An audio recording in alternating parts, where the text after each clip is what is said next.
Good morning. I am delighted to warm welcoming you to the Fully Digital Patent Knowledge Week 2022. My name is Marco Bravo. I am the Director of Patent Knowledge Promotion, Patent Live, and Patent Data Management at the European Patent Office, and I am delighted to guide you through this exciting event from today until Friday, October the 7th. This annual conference, formerly known as the EPO Patent Information Conference, renamed to Patent Knowledge Week last year, is a highlight in the calendar of the patent information and patent knowledge communities. The Patent Knowledge Week is currently the largest and most comprehensive event organized by the European Patent Office in the area of patent knowledge and patent information. The goal of this online conference is to raise the awareness of the existence and benefits of patent knowledge, as well as to enable information exchange and knowledge transfer on dedicated topics. Today is an important day. We've been working towards this 4-day event for quite a long time now, and we are thrilled that it is finally happening. I am proud that we have so many great speakers in the program and so many participants from all over the world. Greetings to all of you. I will not further keep you waiting any longer. Without further ado, it is my pleasure to invite my colleague Steve Rowan, the Vice President of Patent Granting Process of the European Patent Office, to open this session and welcome all participants. Good morning, Steve. Good to see you this morning. Over to you. Thanks for that introduction, and a very warm welcome to everyone to this Patent Knowledge Week.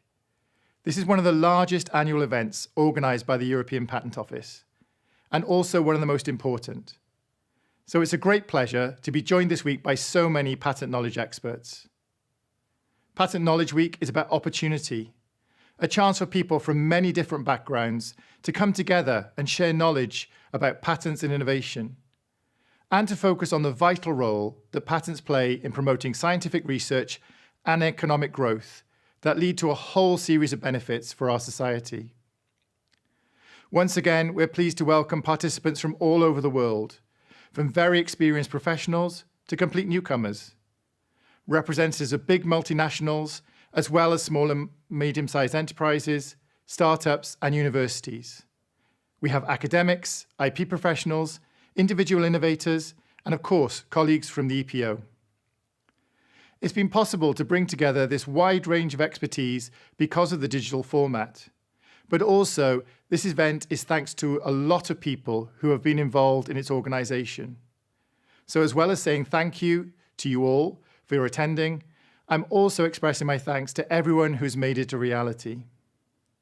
We've taken on board your feedback from last year's inaugural Patent Knowledge Week and made a few tweaks to the format. So this year, there are no concurrent sessions, which means you won't miss a thing.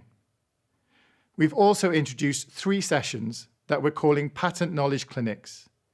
These are on EPO search tools, EPO bulk data and web services, and search basics and worldwide IP.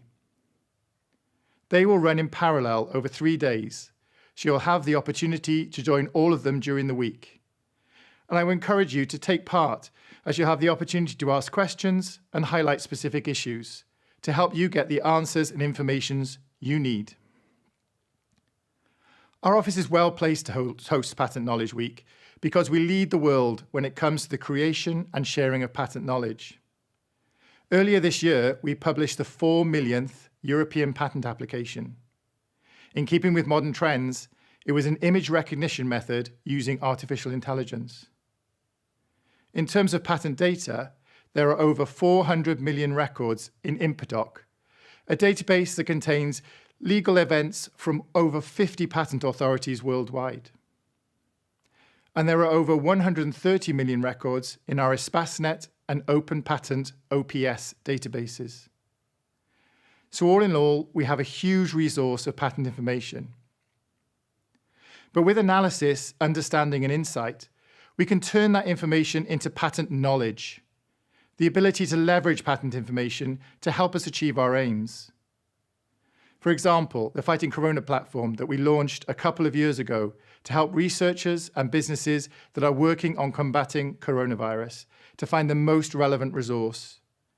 Since launch, it's been visited about 75,000 times, and we recently updated and expanded the information on that platform, adding 42 search strategies relating to medicines of interest and other technologies relating to the new normal. This platform now has about 350 search strategies, almost 3 times the original number. Because it's been such a success, we now want to turn our attention to another pressing issue and launch a clean energy platform to help researchers develop technologies to tackle the #1 issue for the planet. As well as improving collaboration, consistency, timeliness, and quality, this platform will help to demonstrate the importance of patents in finding solutions to some of the major global challenges facing society. Patent information also gives us the vital data we need to produce cutting-edge reports on emerging topics. In May this year, we published a patent insight report on electrolyzers in hydrogen production in collaboration with the International Renewable Energy Agency. And I'm delighted to say that this week we'll be releasing a report on space-borne sensing and green applications in collaboration with the European Space Agency and the European Space Policy Institute. And we'll hear more about that shortly. Later this year, there will also be a report on quantum simulation. These are just a few examples of the ways in which we're building knowledge on the foundations of patent information, knowledge that will help inventors, businesses, universities, and others to create the next generation of innovation and ensure they reap the benefits of their investment they make in research. This includes SMEs, and I'm pleased to see so many represented here this week, because SMEs drive tremendous growth in our economies. And with the right patent knowledge, patents can drive the tremendous growth of SMEs.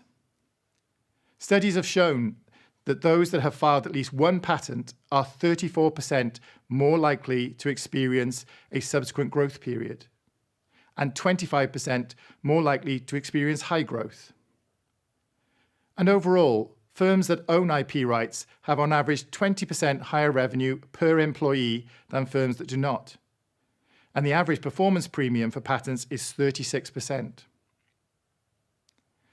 Tomorrow, we have a dedicated session on patent knowledge for SMEs, which is moderated by Enrico Luzzatto of the EPO and features several SME representatives. It will look at how patent knowledge can support each stage of the innovation process and will include first-hand case studies of successful projects. The case of SMEs and their potential shows us that patent knowledge needs to be more pervasive, more widespread, so anyone who wants to leverage the power of patents can do so. That's why we're strengthening our network of over 330 patent information centres in 37 countries, also known as PatLib centres. These act as local partners for all those who need help in identifying opportunities to protect their IP rights and business ideas. We've launched a knowledge transfer initiative within the PatLib network that will ultimately help more than 60 universities in Africa to explore skills in patent knowledge and to develop technology transfers and patent commercialization capabilities. This is linked to a pilot we're designing to foster cooperation between our PatLib networks and several African universities and research centres. And we're working on the certification of technology transfer professionals, both by ensuring that patent knowledge is a core competence for any certified tech transfer expert, and also by developing and providing a range of training materials on patents. We're doing this in close collaboration with the Alliance of Technology Transfer Professionals to provide harmonized, high-quality certification. These initiatives show how we have to keep developing new initiatives, tools, technologies, and training, because we continue to face new challenges and opportunities when it comes to innovation and patent knowledge and the role it plays in our society. Take the focus on sustainability, for example. This is rightly becoming the #1 issue for governments, businesses, and individuals all around the world. And the EPO is no exception. We're aiming to be carbon neutral by 2030, and we're well on track to achieve that. We're putting sustainability at the heart of everything we do. Earlier this year, in fact, we restructured our core business into 8 categories or technology communities, ranging from agri-food to mobility and space technologies, all aligned with the EU industrial ecosystem categories. We've also appointed a Chief Sustainability Officer, Roberta Romano Gotch. She'll be talking more about our efforts on sustainability in Friday's session on patents and sustainable development. This will look at how patent knowledge can contribute to the UN Sustainable Development Goals, present our patent insight reports, and introduce a new initiative to improve cooperative patent classification for climate change mitigation technologies using AI. I want to conclude by mentioning another opportunity that is on the horizon, the unitary patent.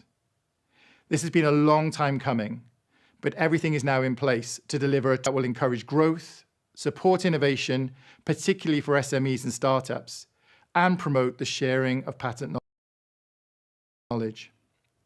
It will be a simpler, more cost-effective, more predictable system that will improve access, promote technology transfer, and facilitate fundraising. The biggest step forward for patents in Europe in half a century.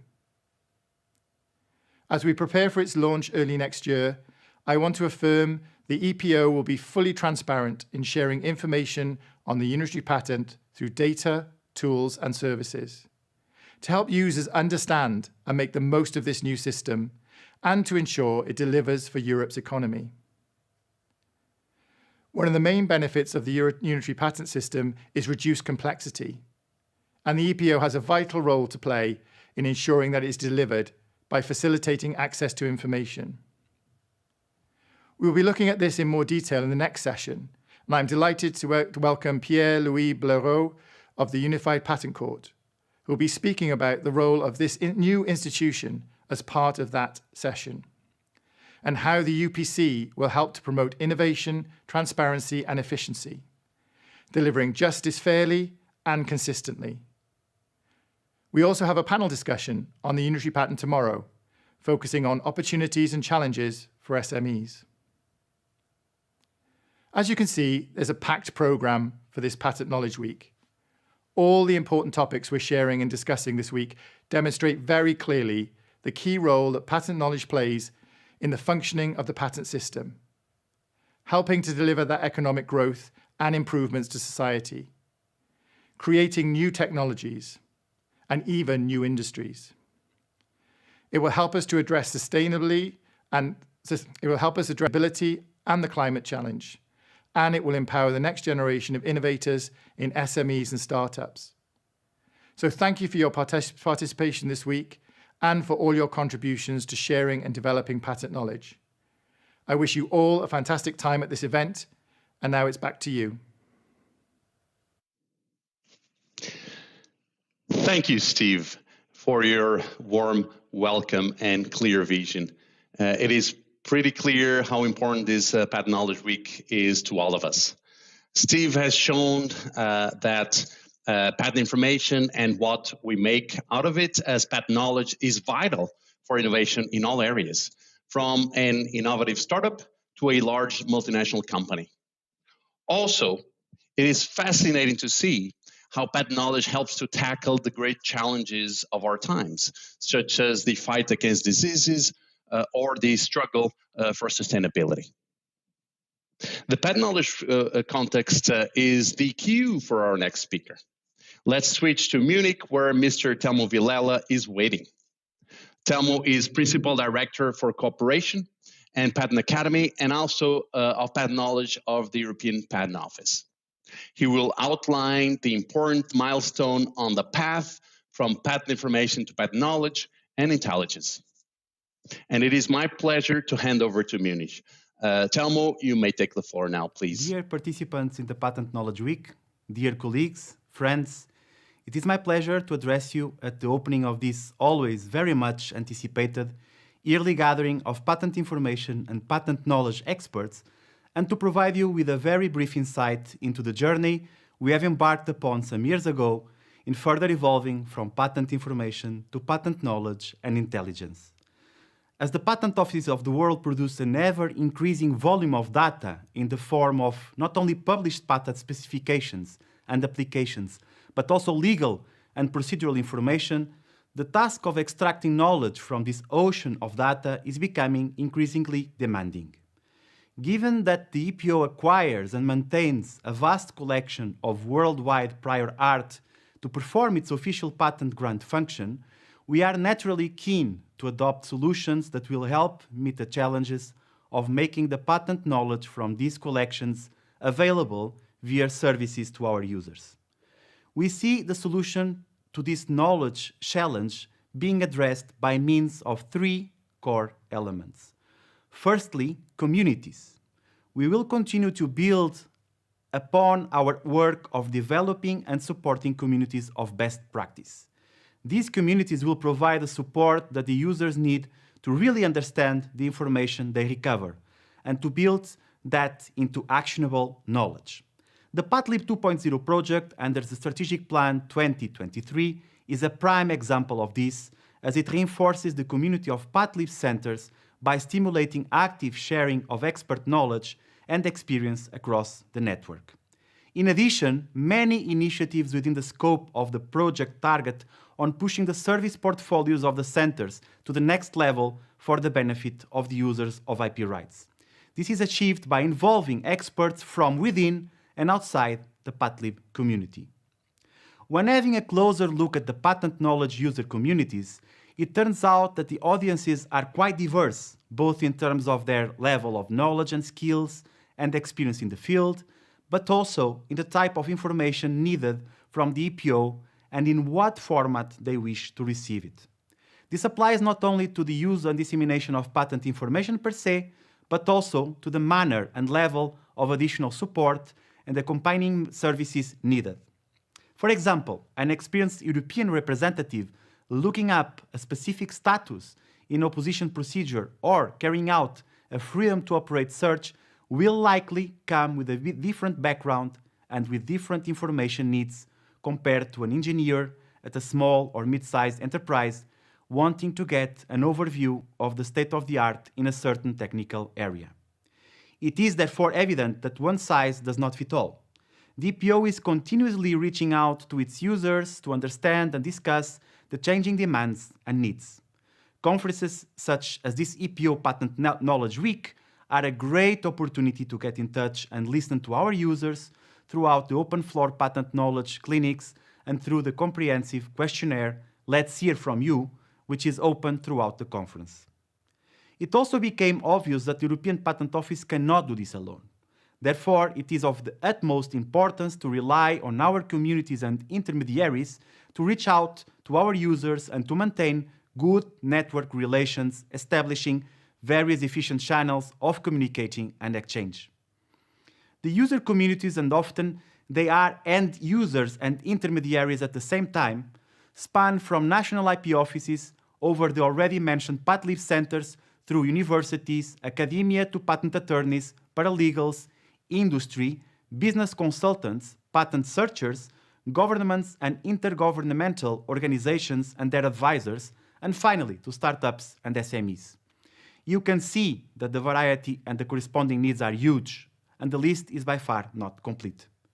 The EPO therefore strives to satisfy the needs of the diverse users' communities by offering its valuable data and support services in various formats.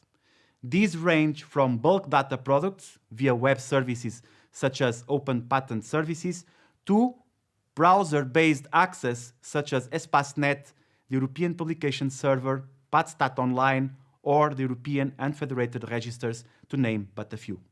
And these data and tools are complemented by a whole range of support services. There are dedicated events for specialists, such as the Patent Data User Days or the East meets West networking event, but also events and training for both the specialists and the occasional users, such as this Patent Knowledge Week and the various online seminars on a variety of patent knowledge-related topics. I would also like to mention Patent Knowledge News, our biweekly online magazine, bringing you news from the world of patent knowledge, which is the online successor to the quarterly patent information news. There are so many more information channels, including the recently launched series of short video clips, the so-called Patent Knowledge Nuggets, providing direct answers in a few minutes to frequently asked questions or to specific features in the patent knowledge tools, the various fora, and not to forget the wealth of information provided in the EPO's website. This all wouldn't be possible without the humans behind all of these products and services. I mean our knowledgeable, motivated, and service-oriented experts in patent knowledge, to whom I would like to take this opportunity to express my sincere thanks. The second core element is enhancing patent knowledge user journeys. Whether it is through the delivery of focused analysis in reports, enhanced data and tools, or better use of existing data and tools, the EPO sees a clear role for helping users on their journey from data to knowledge. This can take the form of deeper dives into specific technical domains, such as sustainable development or COVID-related innovation, which you will hear more about during this Knowledge Week. Alternatively, it can also take the form of the more routine support of providing detailed guidance via help desks such as EPAL, Bulk Data, and PatStat, which aid users in better understanding and benefiting from the tools and data that we offer. We also listen to our users. We aim to understand your needs, and we integrate the feedback into the service and data evolutionary life cycle. Barrier-free and licensing and distribution is also a key factor in easing the process of knowledge discovery.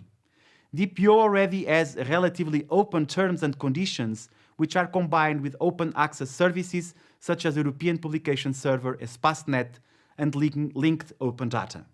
In the coming years, we shall be looking to enhance this openness even further. Federated services that bring related information sources together to provide context and consolidated views are also essential in journeying through this complex landscape. The European Federated Register and Global Dossier are prime examples of the strength of this approach. As you can see, patent knowledge user journeys are as many as varied as the users themselves. Everyone has their own specific needs and expectations, but we will continue to listen to you, and we will continue to improve the data, tools, and the support that we offer. The third core element is patent knowledge, business intelligence, and impact. Knowledge sharing and reaching out to technology transfer actors is essential if we are to bring IP data and knowledge to the people that need it for business growth. What matters in the end is to create business value from a technology, and patent knowledge plays an important role in this. For example, the know-how to understand and use patent information at all stages of the innovation process. Examples of how this can be used include to gather technical information, to identify technological trends and emergent technologies, to judge the freedom to operate when commercializing technologies, and to support informed business decisions. Our patent insight reports help European industry make key decisions such as identification of potential markets, partners, and licensees, and the collection of relevant information at the prototyping stage. Patent information can also be used to stay abreast of technical trends and to manage IP portfolios. The EPO's offering related to technology transfer has been continuously extended and ranges from dedicated training to case studies to EPO patent insight studies. Over the last few years, the EPO has also strengthened ties with technology transfer offices, patent centers, and interest groups across Europe. To conclude, I leave it to my colleagues and other speakers to walk further with you on our knowledge journey. I hope that you enjoy this week, and I wish you a very successful event.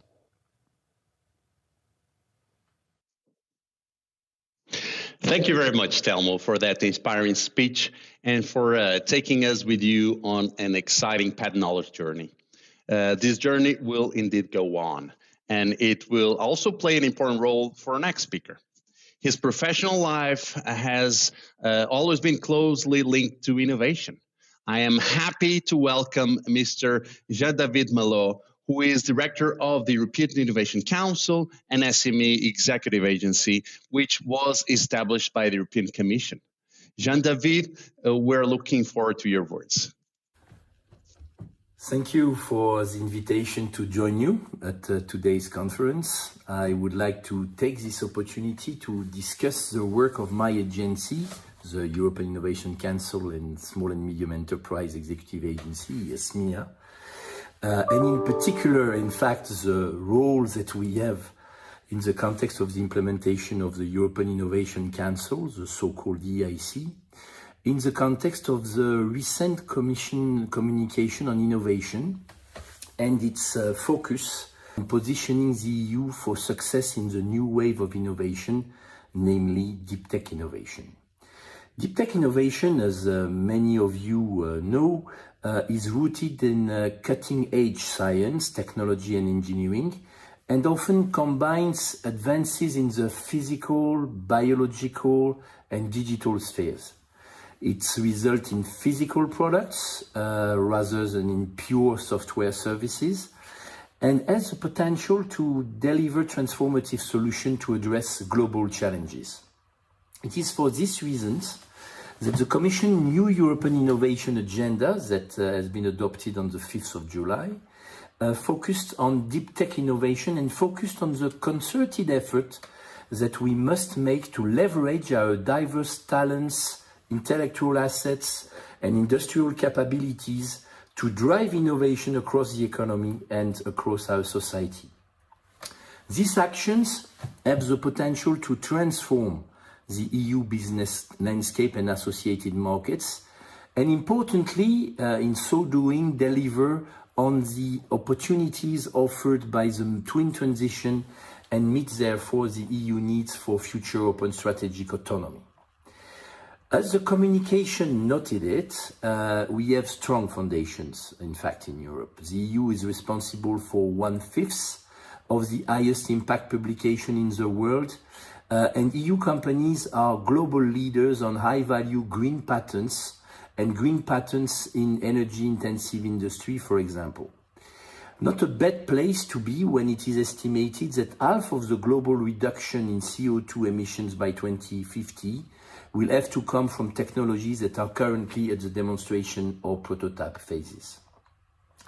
However, as the communication also notes, our strong research performance is not consistently translated into breakthrough disruptive innovations that create new markets, or to paraphrase, we are very good at using money to deliver high-quality research, but less good, to say the least, at making money from this research by turning it into innovative products and processes. It's with these words, or more or less these words, that our Commission, that our President, Mrs. van der Leyen, has launched the European Innovation Council in March 2021. There are a number of reasons for this, and I will not look to catalog all of them here, but among this is the fact that we lag behind the US, in particular in the area of technology transfer, SME activity in deep tech, and in terms of patent portfolio in deep tech. By way of example, over 2,600 European SMEs generated just over 3,000 international patent families related to the fourth industrial revolution between 2010 and 2018, accounting for 10% of all EU patents in that period. And by contrast, and despite a smaller proportion of SMEs in the US economy, there were about twice as many in SMEs actively patenting, and they contributed 16% of all such patents in the same period. There is also considerable variation in performance across and within EU member states. Germany, France, and Italy dominate, with much of the activity concentrated in a limited number of regions, such as the Greater Munich, for example, or Paris areas. This relatively weak EU performance in patent application, which declined further according to the 2022 European Innovation Scoreboards, stands in contrast with the strength of our human and intellectual capital.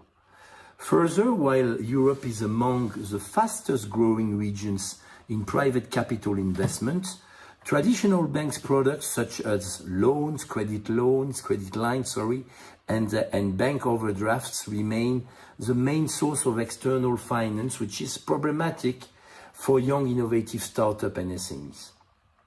Deep tech innovation and the startup and SMEs looking to bring such innovation to the market are rich in intellectual property, but require large amounts of patient capital and have little tangible collateral to access external financing. I should add a caveat here that also the practice of using intellectual property to back loan is increasing. Large firms appear to benefit more from this opportunity when compared to SMEs. The Commission communications therefore underline a series of actions we will take forward along with the Member States to address the innovation divide, improve access to finance and framework conditions, and to enhance talent flows in order to position the EU for future success. More specifically, this includes efforts to help financial institutions and their investment experts better assess, value and valorize intangible assets to facilitate the use of IP as collateral for SMEs. More recently, the communication was followed by the Commission adopting a proposal for a Council recommendation on guiding principle for knowledge valorization. This will look to help organizations realize the full value of the outputs of their research and innovation activities by better managing their intellectual assets, including patents. The guiding principles will be accompanied by codes of practice that will help practitioners with handy guidance on how to implement the guiding principles for knowledge valorization. The first code of practice is on intellectual asset management, and it will be a Commission recommendation to be adopted by the end of 2022. Finally, turning to the European Innovation Council, the communication underlines the critical role it will play in identifying and supporting the most promising research ID and deep tech startup in Europe. It is to this that I will now turn, including the importance of IP in the context of our work. The EIC spans early stage research, commercialization of IDs and support for the scaling up of companies. By implication, given the constituencies that are most active in each of these trends, it also spans different levels of awareness, capability and support when it comes to protecting and realizing the full potential of these IDs. To expand at the earlier stage, we have our Pathfinder program. To date, and in the period since 2014, we have something of the order of 1,300 emerging innovations from this program, generally taken forward by world-leading research groups across the EU.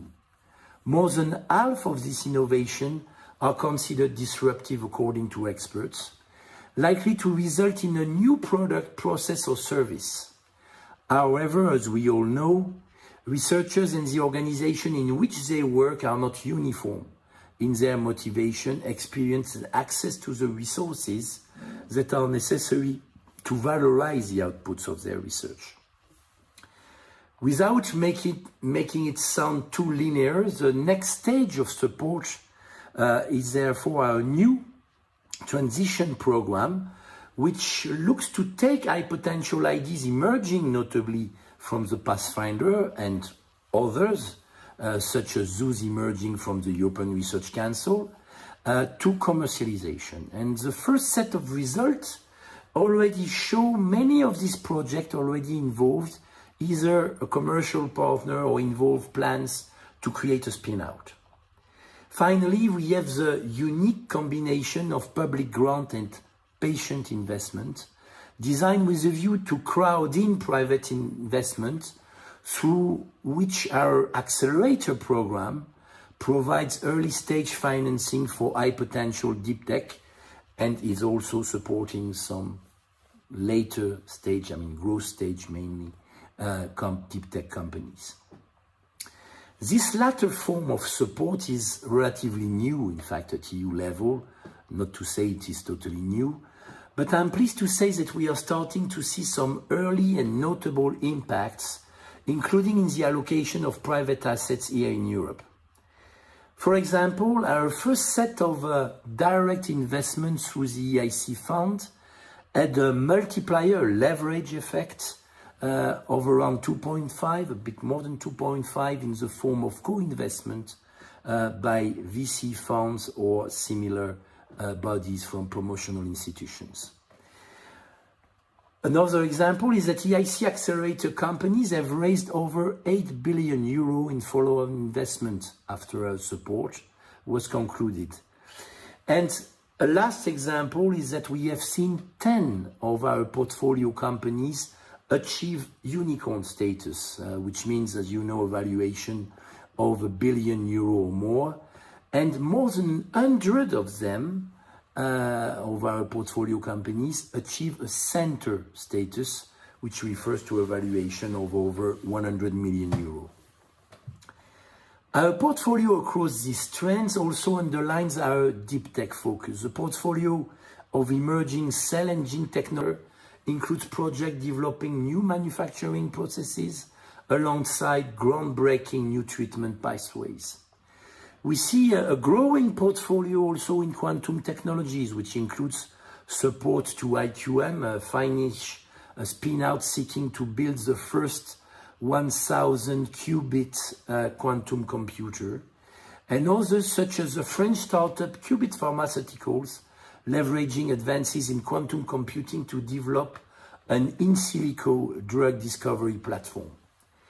It is also not just about providing money, and I'd like to insist on this part. We provide on our side also critical business accelerator services, including on IP management, to all our IC beneficiaries, to all our EIC projects.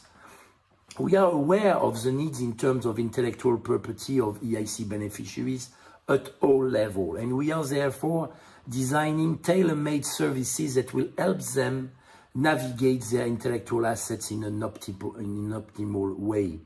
This is fundamental, in fact, for building awareness and capabilities that is essential to delivering breakthrough market-driven innovations.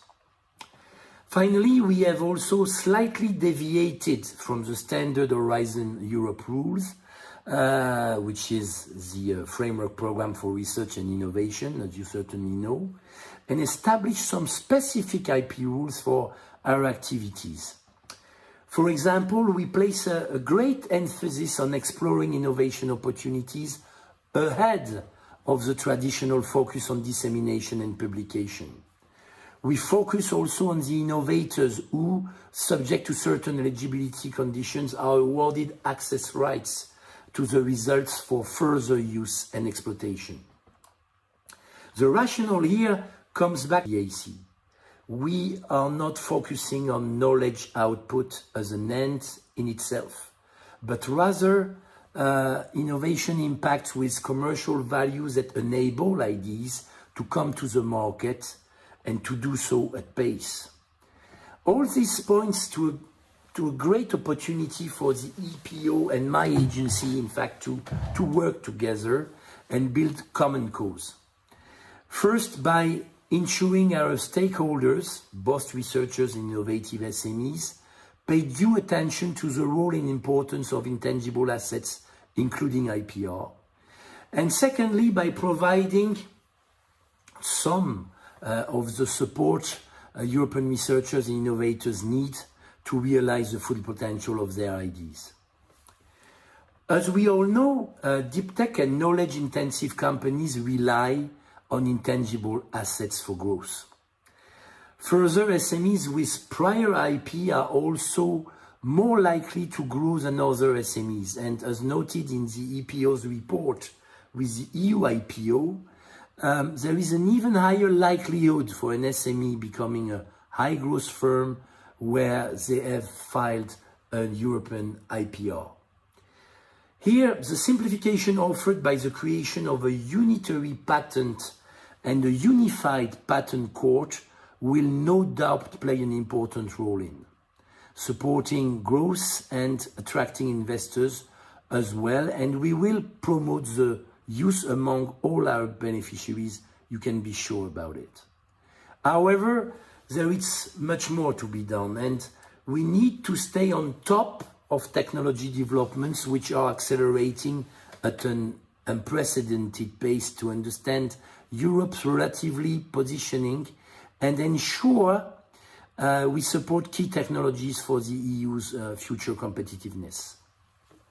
We must also harness all the talents across the EU by attracting and supporting more diverse teams, including women-led enterprises, alongside researchers and companies from across the European Union.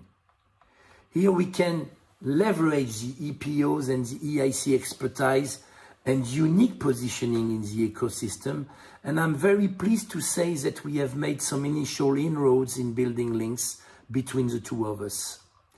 We are already leveraging and drawing on the insight and expertise of domain specialists in both the EPO and EIC to inform future priorities and investment decisions. We are discussing opportunities to ensure those applying for and benefiting from EIC support, as well as my own agency staff, have the necessary awareness and understanding of patents, including the implication of the new unitary patent. And together, this will help us make the most of our human and knowledge assets to support the best ideas and companies across the EU. And my colleague and I, therefore, are looking forward to working with all of you over the coming years. So I wish you an excellent event, and without any doubt, I'm sure that all together we'll have the occasion next time to meet physically, and certainly to continue our joint work for the benefit of the innovators of Europe and more globally for the European citizen. Many thanks for your attention, and again, excellent continuity of this great event. Bye-bye. Thank you very much, Jean-David, for this very encouraging speech. You have shown us that patent knowledge is not only some buzzword or empty catchphrase, but that it has become really a crucial factor for innovative activities all over Europe. A warm thank you once more to all our speakers of this opening session. Dear participants, I hope you also enjoyed this session and that it got you in the mood for the upcoming highlights in our agenda. So now, what's coming next? After a break, we will continue at 11 a.m. CEST sharp with our block on the unitary patent, which is probably one of the most important topics for most of us this year. Apart from this, let me also draw your attention to some further highlights during the following days. Steve has already mentioned our Patent Knowledge Clinics, which is a new feature at this year's Patent Knowledge Week. They will offer you the chance to get in touch with EPO's experts and ask you questions via the Slido app, chat function on any issue that you might have in your daily work with EPOs, tools, data, and on patent knowledge in general. We really encourage your participation. There will be 3 clinics on different topics, which will run in parallel. They will take place 3 times from tomorrow until Friday, which gives you a chance to attend each clinic at least once. In the conference program, simply click on the clinic you are interested in to enter the session. Next, we are also happy to welcome a large number of patent information providers who introduce their services. In our virtual exhibition area, each exhibitor where you can find information on each company. And also leave your business card to get in touch with the ones that you are interested in. Also, we invite you to attend our dedicated session with exhibitor presentation on Thursday at 11 a.m. Last but not surely the least, we are very eager to hear from you, and therefore I have a request for you. During the upcoming break, please kindly fill in the survey by clicking on the Let's Hear From You button on your screen. Just click on it and provide us with your thoughts about our patent information products. This is very valuable information for us to address your needs. So now it's time for a coffee break. Please leave your computers running, as we will soon meet again at 11 a.m. for an exciting blog on the unitary patent. See you then.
Welcome back, everyone.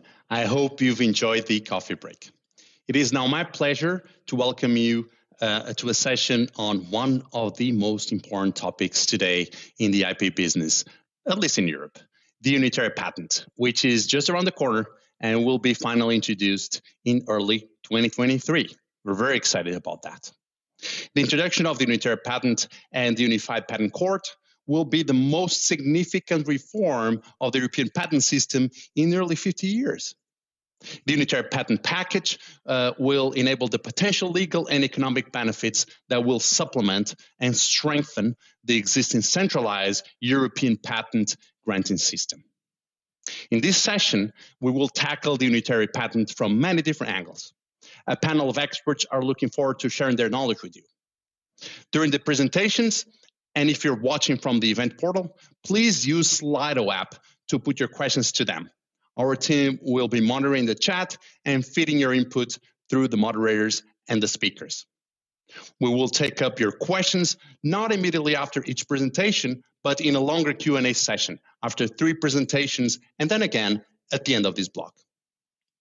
Without further ado, I am now handing over to my dear colleague Michael Fröhlich, Director of European and International Legal Affairs, PCT at the EPO.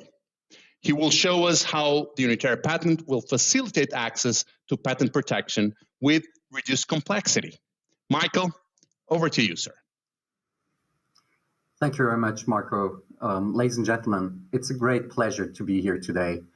During my intervention, I'll try to provide you with some key information on the unitary patent, which is finally about to become reality. Since the 70s, the European Patent Office has provided a single centralized process for granting patents in Europe. European patent applications are extensively searched and examined by the EPO to ensure that the resulting patents enjoy the best possible quality. After the centralized grant procedure, the patent owner can then obtain patent protection in up to 44 countries. However, the granted European patent is not a unitary right, but arises only as a bundle of national patents. As you all know, the European patent must be validated and maintained individually in each country in which it is to take effect. This can be a cumbersome and also sometimes an expensive process. Similarly, enforcement of a European patent is to be done in front of the national courts, which causes a fragmented litigation system, equally resulting in high costs and complexity for users, as well as parallel litigation in different member states with the risk of diverging national decisions. The unitary patent system will eliminate these shortcomings for the participating EU member states. It will offer uniform and broad territorial patent protection in a simplified manner. It will thereby significantly reduce red tape and bring down costs. The centralized pre-grant procedure of the European patent will be supplemented by a centralized post-grant procedure. This means that instead of validating European patents in several states individually, patent holders can file a single request with the EPO and obtain unitary effect for the European patent. The EPO will act as a one-stop shop, and the result will be less complexity, less administrative burden, reduced costs, and more legal certainty. The unitary patent will offer inventors uniform and comprehensive territorial protection in the participating member states. Unitary protection means that the scope of the rights confirmed by a unitary patent and its limitations, as well as the remedies available, are harmonized for all participating member states. It will also offer more flexibility to companies, especially small and medium ones. Under the current system, the decision to validate the European patent means that one has to decide relatively early on in which countries one wishes to have protection for the invention. This can then lead, for example, to a company's product only being protected in a certain national market. Of course, this is anything but ideal if other markets then develop later on, in which the patent owner does not enjoy patent protection. The introduction of the unitary patent gives companies much more flexibility and security in this respect, and will enable them to enter national markets at any time, depending on the success of the patented invention or business opportunities that arise. All this means that the introduction of the unitary patent will make Europe more attractive for innovation and finalize the creation of a fully fledged single European market for technology. So how will all this exactly work? Well, first of all, it's important to understand that the unitary patent is not an EU title, such as, for example, the EU trademark. The unitary patent is in fact a classical European patent that is granted by the EPO and to which, upon request by the patent holder, unitary effect will be given for the territory of the participating member states. This means that in the first step, one must obtain a unitary patent. In other words, nothing changes in the pre-grant phase. Applicants file for a European patent application with the EPO. The EPO examines the application under the European Patent Convention and grants a European patent if all formal and substantive requirements for patentability are met. After the grant of the European patent, a separate post-grant procedure can then be initiated by the patent proprietor to request unitary effect for this European patent and thereby to obtain a unitary patent. It's also important to note that unitary patent protection offers an additional option for patent protection in Europe alongside the two existing options, namely the national route or the classic European patent validated in one or more EPC contracting states. So it's not replacing the existing possibilities for patent protection in Europe, but it is complementing them. This means that those who prefer to seek protection only in selected individual EPC contracting states, they can still file patent applications with the national patent offices, and it also remains possible to validate a European patent only in one or more EPC contracting states instead of requesting unitary effect with the EPO. Also, a unitary patent can be combined with a classic European patent. It is possible after the grant, if the European patent to request unitary effect, and in addition to validate that same European patent in those EPC contracting states whose territories are not covered by the unitary patent scheme. The procedure for requesting a unitary patent is quite simple and straightforward. The underlying European patent must have been granted with the same set of claims in respect of all the participating EU member states. And the request for unitary effect will then have to be filed within 1 month after the publication of the grant of the European patent. During a transitional period, the request must also contain a translation of the European patent. It's important to note, however, that the translated version has no legal effect and is for information purposes only. In order to facilitate an early uptake of the unitary patent, the EPO will provide 2 transitional measures. These are the so-called early request for unitary effect, which allows applicants to file a request for unitary patent already before the start of the system. And the second measure is the so-called delay of grant, which will provide the possibility to request a delay in issuing the decision to grant a European patent. This latter measure is to enable applicants to obtain unitary patent protection for patents that would otherwise have been granted just before the start of the system. So in other words, to avoid applicants miss the opportunity to obtain unitary patent protection only because of a couple of weeks. Both measures are available for European patent applications that have reached the final stage of the grant procedure and will be made available once Germany has deposited its instrument of ratification of the UPC agreement, and I'll get to this in a moment. The geographical scope of the unitary patent will eventually cover all the 25 EU member states that participate in the enhanced cooperation in the creation of unitary patent protection. But to be covered by the unitary patent, a state must not only be participating in this enhanced cooperation, but it must also have ratified the agreement on the Unified Patent Court when the unitary patent is actually registered. As things stand, at least 17 states will have done so when the new system starts. The other states will follow subsequently when the system is already up and running until all 25 participating member states have joined. Now, what about the costs? Well, to start with, there will be no fees due for the filing and examination of the request, nor for the registration of unitary affect in the Register for Unitary Patent Protection. In order to maintain a unitary patent, renewal fees will have to be paid centrally to the EPO. The renewal fee level is rather attractive in the early years. The annual fees for maintaining a unitary patent for 10 years, which is the current average lifetime of a European patent.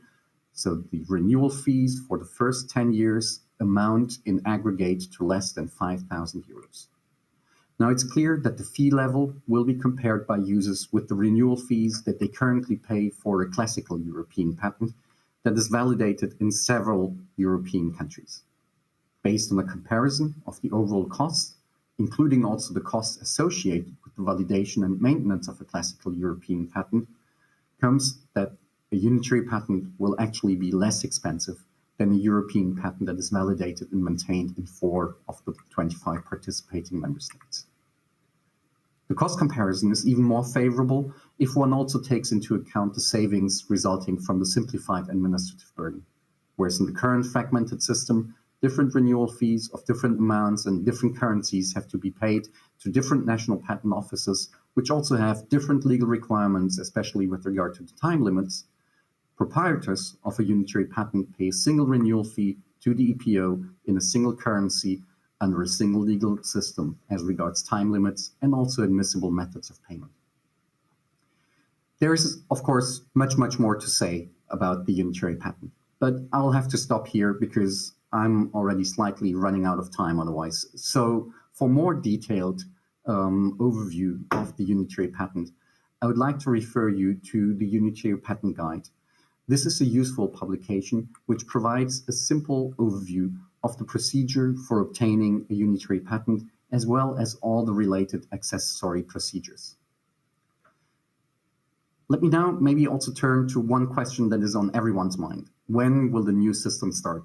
Marco hinted already to the beginning of 2023. I'd like to provide you with some more details with this regard. Well, the 2 European regulations on which the unitary patent is based, they are actually already in force for the participating member states. But these regulations only apply from the date of the entry into force of the agreement on a unified patent court. This, of course, makes sense because unitary patents are enforced before the unified patent court, and this can only be done with effect for a particular member state if the UPC agreement is in force in that particular state. The UPC agreement is based on EU legislation, but it is an international agreement, and as any other international agreement, requires for its entry into force the ratification by the contracting states. For the UPC agreement to enter into force, the ratifications, including France, Italy, and Germany, is required. So far, 16 member states, including France and Italy, have deposited their instruments of ratification. Germany, on its side, has concluded the national ratification procedure, and the national law has already been enacted. The deposit of the German ratification instrument will, however, not take place immediately, as it will start the countdown for the entire system and its entry into operation. So this final step by Germany will only be taken once there is certainty that all the final preparatory work, which is currently being carried out during the so-called period of provisional application, is completed. And you will hear more about the ongoing work at the Unified Patent Court in one of the subsequent presentations. But to cut the long story short, it's currently expected that Germany will deposit its instrument of ratification in December, which means that the start of the system can be expected in April 2023. 2023 is, by the way, also the year that marks the 50th anniversary of the signing of the European Patent Convention, so it should be a year full of celebrations. Before I conclude, I'd like to provide you with some key takeaways. What does this all mean for you in concrete terms? Well, I dare to say doing nothing is not an option. It's important for you to familiarize yourself intensively with the new system. Whether you like it or not, it's coming. And if you're not going to use it, your competitors sure will. So above all, you should use the remaining weeks and months until the entry into force to really thoroughly understand the new system. I would, of course, encourage you to explore the opportunities that the new system offers, because depending on your concrete situation, it may give you an important advantage. All this implies that patent holders need to be ready in the coming weeks to take informed decisions, both for their existing portfolio and their IP strategy. And if you don't yet have an IP strategy, the launch of the unitary patent system offers a great opportunity to develop one or to consider old ones. And this actually brings me to the end of my presentation.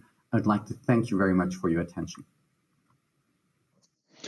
Phenomenal, Michael. Thank you very much for your super informative notes on such an important topic. I'm sure you will generate some discussion today. So on to our next speaker.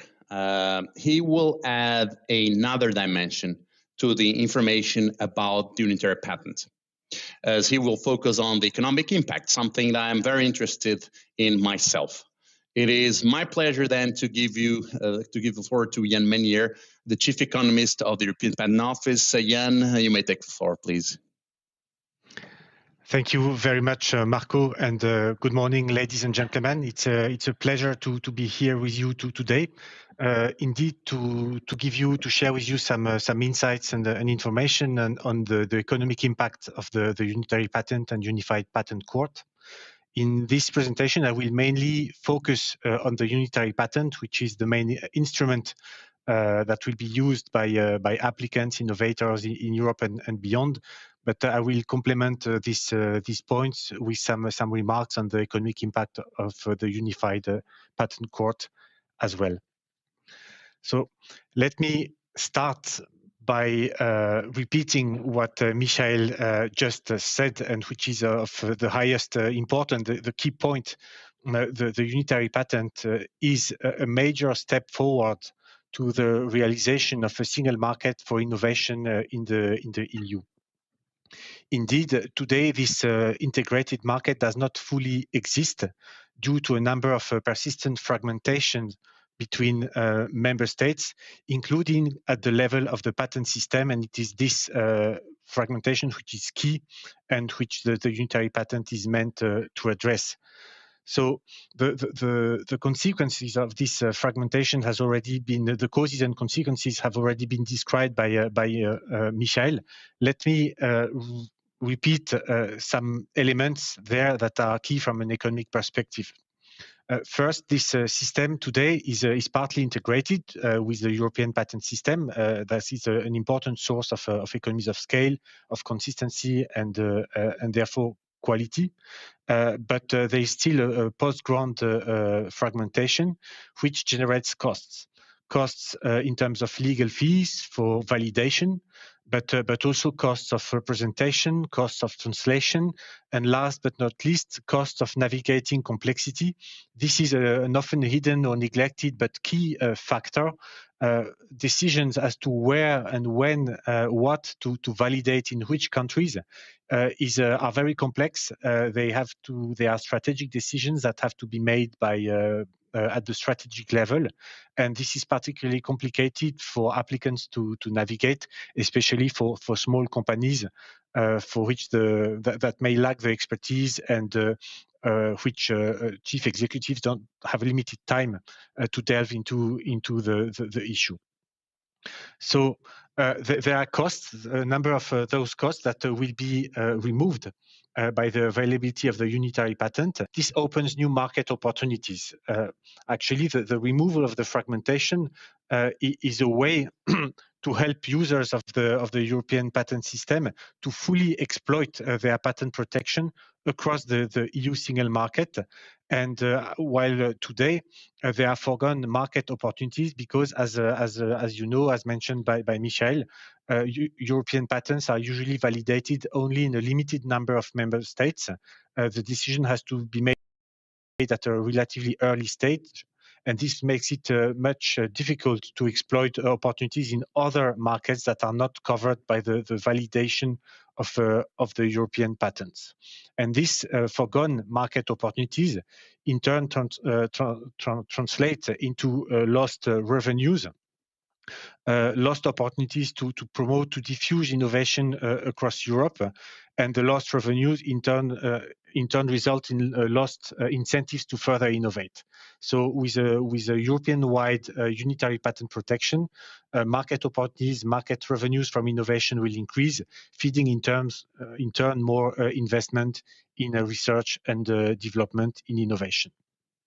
So it's a very important step for innovation in Europe, and this will especially impact patent-intensive industries that represent a very important constitutive block of the European economy. So I define here patent-intensive industries as industries that make an above-average use of patents in terms of number of patents per employee on average. And these industries represent not less than 16% of the EU's GDP and employment. But their impact on the EU economy is even larger when we consider other figures. First of all, they generate highly productive and better paid jobs, as reflected by the higher wages in these industries, higher by 72% on average as compared with industries that are not patent intensive. So this is a very significant difference. And they are also the engine of the competitiveness of Europe. They generate alone more than 50% of the EU's exports, and are responsible for a trade surplus for the European economy with respect to the rest of the world. So it is mainly these industries that will be impacted positively by the availability of the unitary patent. Another important characteristic of these industries is that they are arguably the backbone of the European single market. So we are about to release a new study with our colleagues of the EU EPO on IPR-intensive industries in Europe and their contribution to the EU economy, showing that these industries, in fact, generate most of internal trade within the single market, and they likewise generate significant flows of foreign direct investment. That is, companies in these industries based in one country investing and opening factories or shops in other countries, thereby also generating jobs in these other countries. So this is something we can measure and have measured, and we have shown that a quarter of jobs in European patent-intensive industries are actually created by subsidiaries of foreign companies, so it's very significant. And the proportion rises above 50% in some countries of Europe, especially in Eastern Europe, showing a division of labor with most of the largest share of patenting, of innovation taking place often in the West, but many jobs and productive, highly paid jobs being created in other countries, especially in the East. And this matters because these foreign direct investment are actually a powerful vehicle for technology transfers across border. And these technology transfers are in turn a powerful factor of economic growth and productivity growth. To give you an order of magnitude, it has been estimated by the OECD that about 90% of long-term productivity gains in OECD countries are due to foreign technology transfers. So about 10% may be due to local homegrown innovation, but actually most of the potential for growth lies in being able to absorb technology progress originating from the rest of the world. And trade in high-tech goods and foreign direct investment in technology-intensive industries are two key mediums, two key vectors for these technology transfers to take place. Another very important feature of these cross-border technology transfers is that, of course, they are highly sensitive to intellectual property protection, and in particular, in the case of technology transfers, they are sensitive to the effectiveness of patent protection. So this means that creating a better and a better harmonized patent protection across Europe can actually trigger more technology transfers throughout Europe, throughout the single market in these technology and patent-intensive industries. The effect has been estimated in a study prepared a few years ago by the EPO in cooperation with the London School of Economics. And we concluded that a full harmonization of patent protection and alignment of that patent protection on the best standards in Europe can foster foreign direct investment and trade by respectively 15% and 2%. So the main impact being at the level of foreign direct investment. And we are talking here about foreign direct investment that are intensive in technologies, and this is how it can benefit to the recipient countries. Actually, with secure, safe, and easily accessible patent protection, the investing companies are more confident to transfer advanced technology for their employees, local employees to use, but also for their local suppliers, often small companies, to share. And this has the potential to increase local productivity and create additional value added and high salary jobs in the recipient countries. As I have mentioned, and as you can see on the map, the countries that will benefit most of these mechanisms are those that are currently hosting a large share of foreign direct investment in patent-intensive industries. So many of them located in the East. And for that reason, the unitary patent will be an instrument supporting economic and technology convergence within the single market. I have mentioned small businesses as a beneficiary of this foreign direct investment when they work with larger companies, larger foreign companies. There are other important benefits of the unitary patent for small businesses, especially for innovative small businesses. You can see on these on the first chart of this slide that small businesses that file patents are more likely to grow. They have a higher potential for growth than other SMEs because precisely they are innovative. But they are even more likely to grow and create value when they can grow at the European level, which is why those that have filed European patents are even more likely, plus 34%, to grow than other SMEs equipped with patents. And the reason for that is that the single market is typically the place for these small businesses to grow beyond their domestic market. And we find in our regular surveys that they are typically looking for business partners in other European countries to develop their market.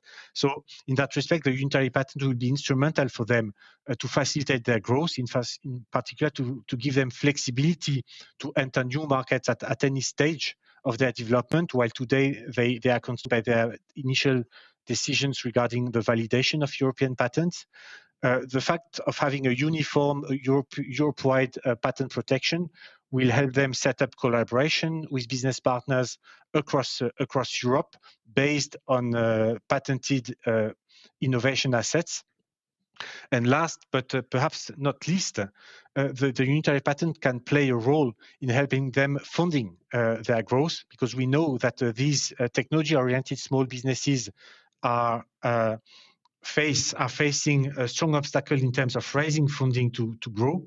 They are suffering from the fragmentation of the European market in that respect, and the availability of pan-European unitary patent will provide them with a strong signal of economic value to attract investors, in particular venture capitalists, and this will also make the patent system more readable for these investors interested in technology. So let me finish this presentation with a few remarks also on the unified patent court, which is a key pillar complementing the unitary patent. So this court also matters from an economic perspective. First, because it provides a simple, centralized, and powerful way to enforce unitary and European patents, but also to challenge their validity in a central location, so to have central revocation actions. And both options are European-wide, so very strong, and balance each other. in order to make that work, the court has also been designed to be efficient, to be quality-oriented, with highly qualified judges, efficient judicial procedures, and overall a balanced system with easier access, local presence, balanced language regimes. So efficiency, I think, is an important feature of the design of the court, and this matters especially from an economic perspective when it comes to cost. This was already mentioned by Michael. The availability, the existence of this unified patent court will put an end to parallel litigation in several European jurisdictions and to the high cost of these parallel litigation. And in that respect, of course, the cost of the court must be compared to litigation in several national courts in parallel. But even if we consider as a single benchmark Germany, which is today the main country in terms of validation of European patents and litigation of these European patents, we can see that the cost of infringement proceedings at the Unified Patent Court will be comparable once taking into account the value of the case to the cost of those proceedings in Germany, while the cost of revocation proceedings at the Unified Patent Court will be significantly lower. And it's important to mention also that small businesses will have specific advantages in this respect, including a 40% rebate on UPC court fees for small and micro enterprises. As a final note, still important from an economic perspective, I think that beyond costs, the main benefit of this court will be to increase legal certainty for the users of the system, which is a key element, of course, to construct transaction investment based on the patent system. The court in the long term will help develop a uniform and consistent case law, and thereby provide for harmonized post-grant quality assessment, increasing the predictability, readability, and consistency of the European patent system as a whole. It's also important to mention that the Unified Patent Court is designed to prevent frivolous litigation with various design features, such as the loser pays rule or the absence of automatic injunction that are a strong barrier to any opportunistic use of unitary patent for litigation. On this, I thank you for your attention, and I'm, of course, happy to take any question. Back to you, Marco. Thanks a lot, Yen, for this really exciting speech. As we can see, the unitary patent will not only be relevant for applicants or for the legal field, but it also has a number of positive effects on the economy in the future. And so a core institution of the unitary patent, of course, is the Unified Patent Court. It has drawn a lot of attention in the public. Even more, we're very happy to welcome for the first time a speaker from the Unitary Patent Court, Mr. Pierre-Louis Blejo, the Unitary Patent Court's head of IT. His speech will mainly focus on the exchange of data between the Unitary Court and the EPO. Mr. Blejo, please, you may take the mic. Many thanks, Marco, for giving me this provide to this public more details on the Unified Patent Court initiative. So, dear professional, I would like to start as the agenda of today with a short reminder of the Unified Patent Court initiative. Then the idea is to provide you more details on latest achievements that has been done so far by the different committees and by the different working groups. Based on these achievements, we will see what is our ambition in terms of roadmap, in terms of planning of implementation of the UPC agreement. This ambition will also be accompanied by a communication plan that I will share with you. And as Marco mentioned, we will also discuss a little bit more on the exchange of data between the EPO and the UPC systems, what kind of information will be exchanged between those two organizations. And if I have time, I will give you some key takeaway of this presentation. So let's start with, let's say, the concept of a unified patent court. This is a common contracting member state court with exclusive jurisdiction for European patent, of course, those who are not opt-out, and for European patent with unitary effect. So this is important to remind the scope of this jurisdiction. Of course, supplementary protection certificates that are associated with those patents will also be in the scope of the decision of the European Patent Office related to those patents. What is important also to keep in mind is the key benefits of this new system. The main one is the predictability of decisions, because it will be one common court with several decisions, but it will be one common court with the same approach, with the same standards. And the Court of Appeal will also be there to ensure that the jurisprudence will be uniform amongst this court, amongst those divisions. The judgment, as we already mentioned before, will have a wider coverage and effect than currently. As you can see on the left side of this support, this is, let's say, the coverage of the UPC. And starting from the 27 EU member states, it will be 24 contracting member states that will participate to this initiative, to this project. And from the entry into force of the UPC agreement, we will have 70 member states that will participate to this project, and that we will have where we will have divisions and the course open in early 2023. So this is this map will be also available on our website, and that will be promoted quite soon to the public. Where other benefits, of course, are the speed of the procedure.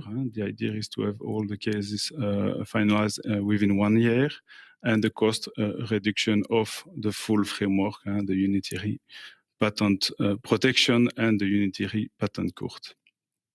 When it comes to the different steps, the preparatory phase is over, as you know, and we are now from the 19th of January in the provisional application phase.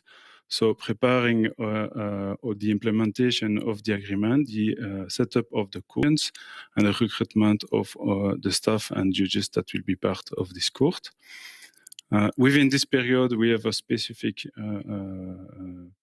other period, which is the sunrise period, where participants will have the possibility to opt out their patent from this jurisdiction. And then we will have this the agreement in force in early 2023, as I mentioned. So what has been done so far during this provisional application phase? The different committees met on several occasions, this to adopt the different rules of procedures, for example, rules on the European patent litigation certificates, also the adoption of budget, and the advisory committee also propose the list of judges that will be appointed by the administrative committee. When it comes to this recruitment, as you maybe know, the judges has been recruited and we received their decision. So the next steps will be to appoint them within the court. But we will go into those next steps later in this presentation. Administrative staff are also in place in some division, and others are in the recruitment phase. And as you have seen, the application is open to the registrar and the deputy registrar of the court. To support this, the preparatory working groups are working hard in the different streams: legal, IT, HR, finance, facility, secretariat, to prepare the implementation of the court, so meaning design and the preparation of operational processes, implementation of IT solutions, the case management system, but also other internal solution of the Unified Patent Court. Also, we are preparing the division of the setup of division facilities and training programs and things like this. So based on this preparatory work, we are quite confident that we can implement and open the court, let's say, in April 2023. What is important to keep in mind when we speak of the entry into force of the agreement? We have two key elements that can drive this roadmap: the recruitment of judges and its staff, and the preparation of the CMS, the case management system that will be used by users and the court to manage cases. When it comes to the recruitment of the staff, as I mentioned, the judges are recruited, so they will quite soon elect their president and the presidium. The presidium judges will be appointed to start their activities as soon as possible, so meaning end of October or beginning of November. And they will also, beside preparing judicial activities, they will also be able to appoint the registrar and the deputy registrar, hopefully by end of December. So this means that we expect the ratification of Germany in December, so to start the sunrise period as of 1st of January, and then the agreement as of 1st of April. Regarding the CMS, users has already the possibility to practice the CMS. So they can lodge a case, they can lodge a representative, but this is in a test version, of course. We intend to propose two kind of practice-specific period where the UPC staff will provide an additional support, so to help the users, to support them in their activities, and to move the cases in further steps.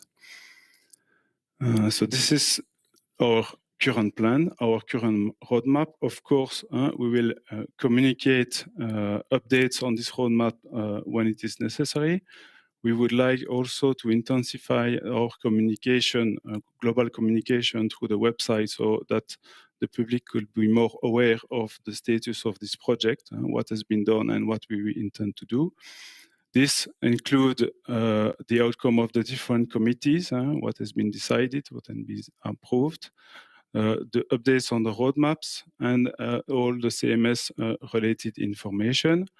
When it comes to the CMS-related information, the idea is to provide to the public information on the different releases that will come. Also, all the details and all the practical information on this specific practice period that we intend to implement.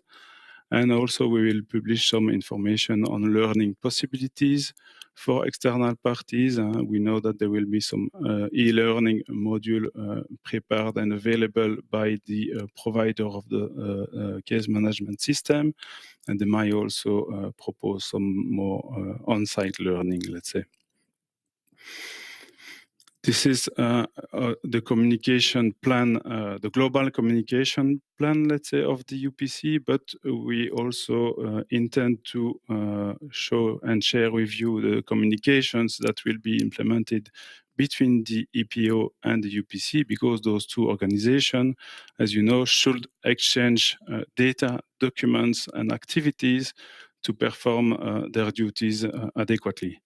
So as a first information, let's say, that will be shared, the UPC will require and will request through APIs to the EPO, for example, patent details. The idea is that the EPO is the registry of patent, and the UPC is the registry of opt-out and of judicial activities, decisions, and orders. So the idea is to set up exchange in between those two organizations. So the UPC will also provide to the EPO opt-out information, so that the EPO will be able to update their own system and provide this information to their users. Decisions and orders related to the EPO will be also exchanged between the two organizations, as well as a request to comment from the EPO. So they are the key, let's say, information that will be exchanged between the two organizations. As a key takeaway from this session, what is important to keep in mind is that we are on track to deliver and to open Kurzor as the 1st of April 2023. Committees and preparatory working groups are working hard to deliver on promises to adopt the different regulation, rules, and other documents that are necessary to start the court's activities, and also to implement the different solutions to set up operational processes. This is important because it is a new organization starting from scratch, so we need to define internal governance, internal policies, internal processes to be sure that staff will be able to perform their activities as it should be, let's say. We know that we need also to reinforce or to intensify the communication that we can disclose to the public. So this is an important point of attention from us, so that you will be aware of the different, let's say, steps of the implementation of the UPC, and that you will be also able to, as a user or external parties, to be aware of how to use the system, the current, the case management system of the UPC, and interact with the court, as it will be a full digital course, let's say, so the interaction will be through IT systems. So, as you know, internal partners of the UPC are working hard to make this initiative a success story. A success story not for the court itself, but mainly for the patent owners, for companies, and for European judicial framework as a whole, let's say, so that we can have a new judicial system in place and working as it is expected by the public, by the market, let's say. Thank you for your attention. I hope this session brings you more information and more details on the Unified Patent Court initiative.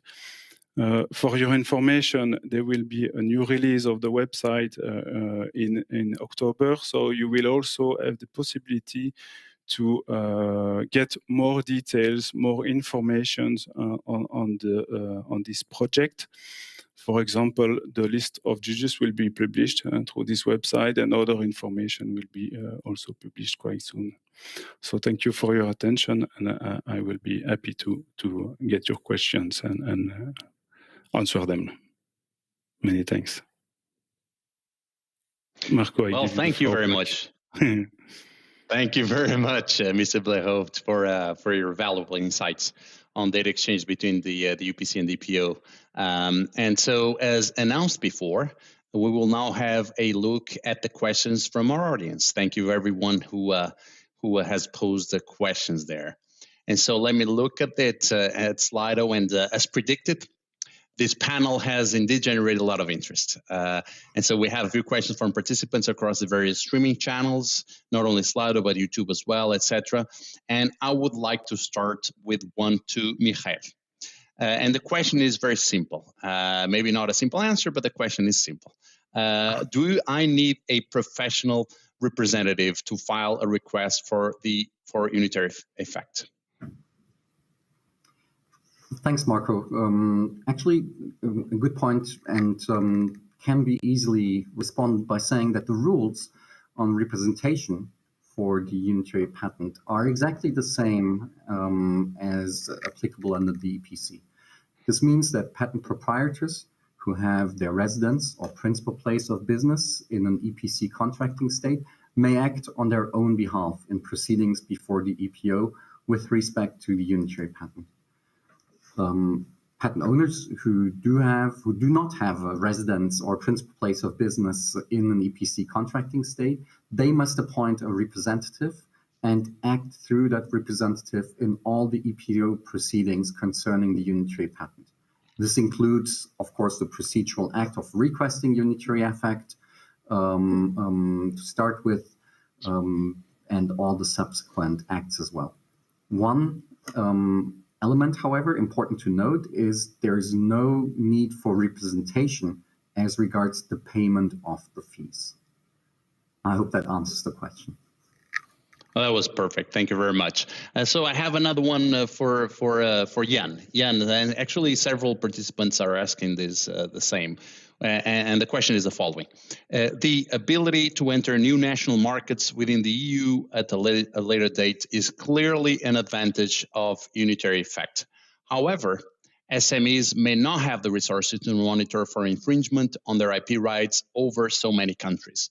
Will the EPO/EU be offering any advice/assistance on this issue? Okay, so thank you that's a good question indeed. The flexibility to enter new markets does not mean that all markets need to be entered always. And it's a case for an economic decision, an economic calculation of the cost of doing so versus the benefits. And this the unitary patent makes it possible to update, revise that decision regularly. And so indeed, part of the implications is that if you want to enter a market, you need to be ready to do what it takes to enforce your intellectual property and protect that market.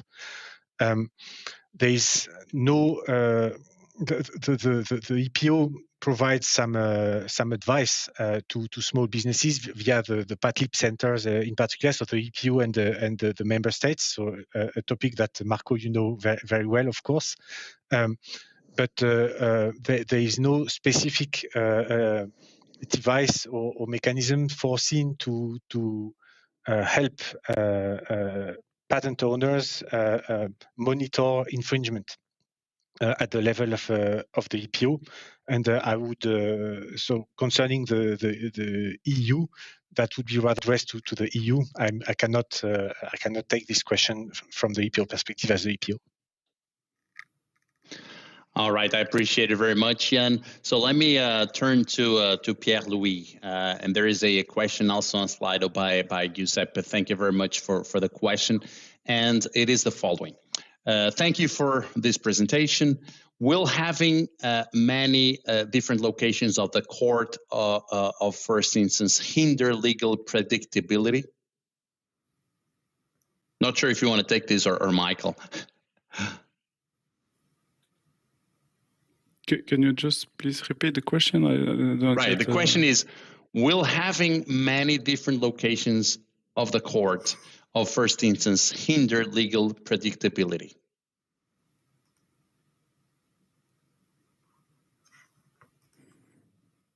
I think the idea of having a common court with different divisions is indeed to have a common, let's say, a governance on those divisions, a common way of working, a common approach and standard. So the idea and the objective of the UPC is indeed to have a common jurisdiction and way and let's say which will help also the predictability of cases and of outcome of those cases.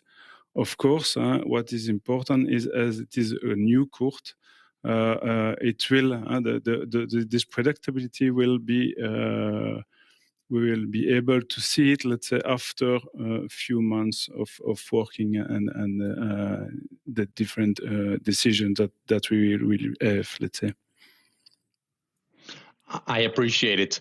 Michael, back to you. And the question is the following.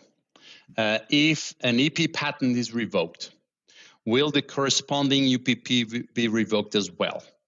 And he continues saying, if one wishes to file an opposition to an EP patent, do they have to file for revocation at the UPC as well, provided that this patent is also a UPP? So it's kind of a few questions in one. Thanks, Marco. So as explained, the unitary patent is in fact a European patent with unitary effect, which means that it is based on a European patent. And if the European patent is revoked in opposition proceedings, then this, of course, also means that the unitary patent, the European patent with the unitary effect, is revoked as well. Now, as to the relationship between opposition proceedings at the EPO and proceedings at the UPC, so to answer the question, there's no need then to file for a revocation action in addition to an opposition proceeding. But at the same time, since the two jurisdictions are parallel, it is also not impossible to actually file the opposition proceeding at the EPO and at the same time file for a revocation proceeding at the UPC. Perfect. And staying with you, I have a follow-up asked by Mike. Thank you, Mike, via Slido as well. And you alluded to this, but maybe you want to explore, expand a little bit more. And the question is, what is the difference between an EU and an unitary patent? The difference is that up until the grant of the European patent, nothing changes at all. It's the same procedure as you have nowadays to obtain a European patent. The only thing that changes is the post-grant procedure. So once the European Patent Office has granted the European patent, applicants in the past would have to validate this European patent in one or several member states. With the unitary patent, that post-grant procedure is greatly simplified, as instead of validating that European patent in several of these member states, the applicant can request, or the owner of the European patent can request centrally at the EPO that unitary effect is given to that European patent. So in one single request with the EPO, that European patent would, so to say, be validated in all the 17 participating member states and has unitary effect in all of these 17 participating member states. So that is the big difference between the current system and what the unitary patent will bring. I hope that was clear. That's great, thank you. But since I have you, on, let me ask you a follow-up, actually by Dorian via YouTube that we got, and the question is it possible in the future that the convention would widen the scope to the EPO member states rather than the EU member states? I'm not sure I've understood that question. Can you repeat, please? It's probably the other way around, but the question is, is it possible in the future the convention would widen the scope to the EPO member states rather than the EU member states? That's how the question was posed. Well, I think the way I understand the question is whether the unitary patent would at some point be open to also non-EU member states, including other member states or the contracting states of the EPC who are not an EU member. If that's the question, let's assume that's the question. Let's assume that's the question. I think the answer is that it is currently not foreseen that such an enlargement is possible. As I mentioned, the unitary patent is based on EU legislation, the regulations applicable to the unitary patent protection, and the system is available only to EU member states. Well, I appreciate it. Unfortunately, we're out of time. There are so many other questions that we should address offline. And thanks again to our three brilliant speakers who provided us with the deep insight into the unitary patent and the Unified Patent Court. And Mr. Blejo already highlighted the data exchange between the Unified Patent Court and the EPO. And this brings us to another important question. How and where can you search data related to the UP proceedings? And so the EPO's patent knowledge services and tools will provide one of the most important sources for users to search and access UP-related data. In the following sequence of short presentations, several colleagues from the EPO will show you what kind of data will be available in which product. And so it is my pleasure to welcome Ms. Yolanda Sanchez-Garcia, Ms. Nuria Nina, Ms. Vesna Weishaber, and Ms. Sophie Laple. We will start with Yolanda. Please, over to you. Thank you, Marco. Good morning, ladies and gentlemen. I'm delighted to be your presenter today for this very exciting topic. As we have heard, the unitary patent is one of the most significant new developments in the world of IP since the launch of the classical European patent back in the 70s. And it will soon go live. But how you will be able to search for unitary patents? Which unitary patent data will be visible to all of you, to all our users? How will you find out in which countries the unitary patent is valid? During the next minutes, I'm going to introduce you the new register for unitary patent and demonstrate how to search for unitary patents and have a look at some of the data that will be displayed in this new chapter of the register. And without further ado, I will start my presentation. So I have divided my presentation in two blocks, the unitary patent search, where we'll have a look at the search functionality and the search results list. And the last block, we will concentrate on the European Patent Register new structure and have a deeper look at the unitary patent chapter. So let's start now with the search functionality. In the advanced search interface, we will have two new search fields, the unitary effect request date and the unitary effect registration date. By using the operators yes, true, no, false, you will be able to retrieve patents where the unitary effect was requested, as in this example, where the unitary effect has not been registered yet. Alternatively, you can use the date you are interested in to retrieve these patents. As another option, you can use the new Smart Search Field Identifiers. So UFD, that stands for Unitary Effect Request Date, and URD, that stands for Unitary Effect Registration Date. Here, you can also search using the yes, true, no, false operators or a date. Let's move now to the search results list. It will contain a new column, the unitary patent column. And for patents where the unitary effect has been requested, this column will contain a blue icon. This column will also provide information about the unitary effect request date, and if this has been registered, also the unitary effect registration date. The column will be empty for applications or for patents where no request for unitary effect was filed, or if the patent was granted before the UPP entered into force. Clicking on the blue icon will take you straight to the unitary patent chapter, to the UP about this file panel view. Let's move now to the second part of the presentation and concentrate on the new structure of the European Patent Register. So as you can see, it will have the same look and feel as in the current register. And there will be the European Procedure chapter, identified with the prefix EP, and the Unitary Patent chapter, identified by the prefix UP. And this chapter, the unitary patent, will be displayed when the patent has been granted and the unitary effect has been requested. This chapter will contain the panel views, UP about this file, UP event history, and UP old documents.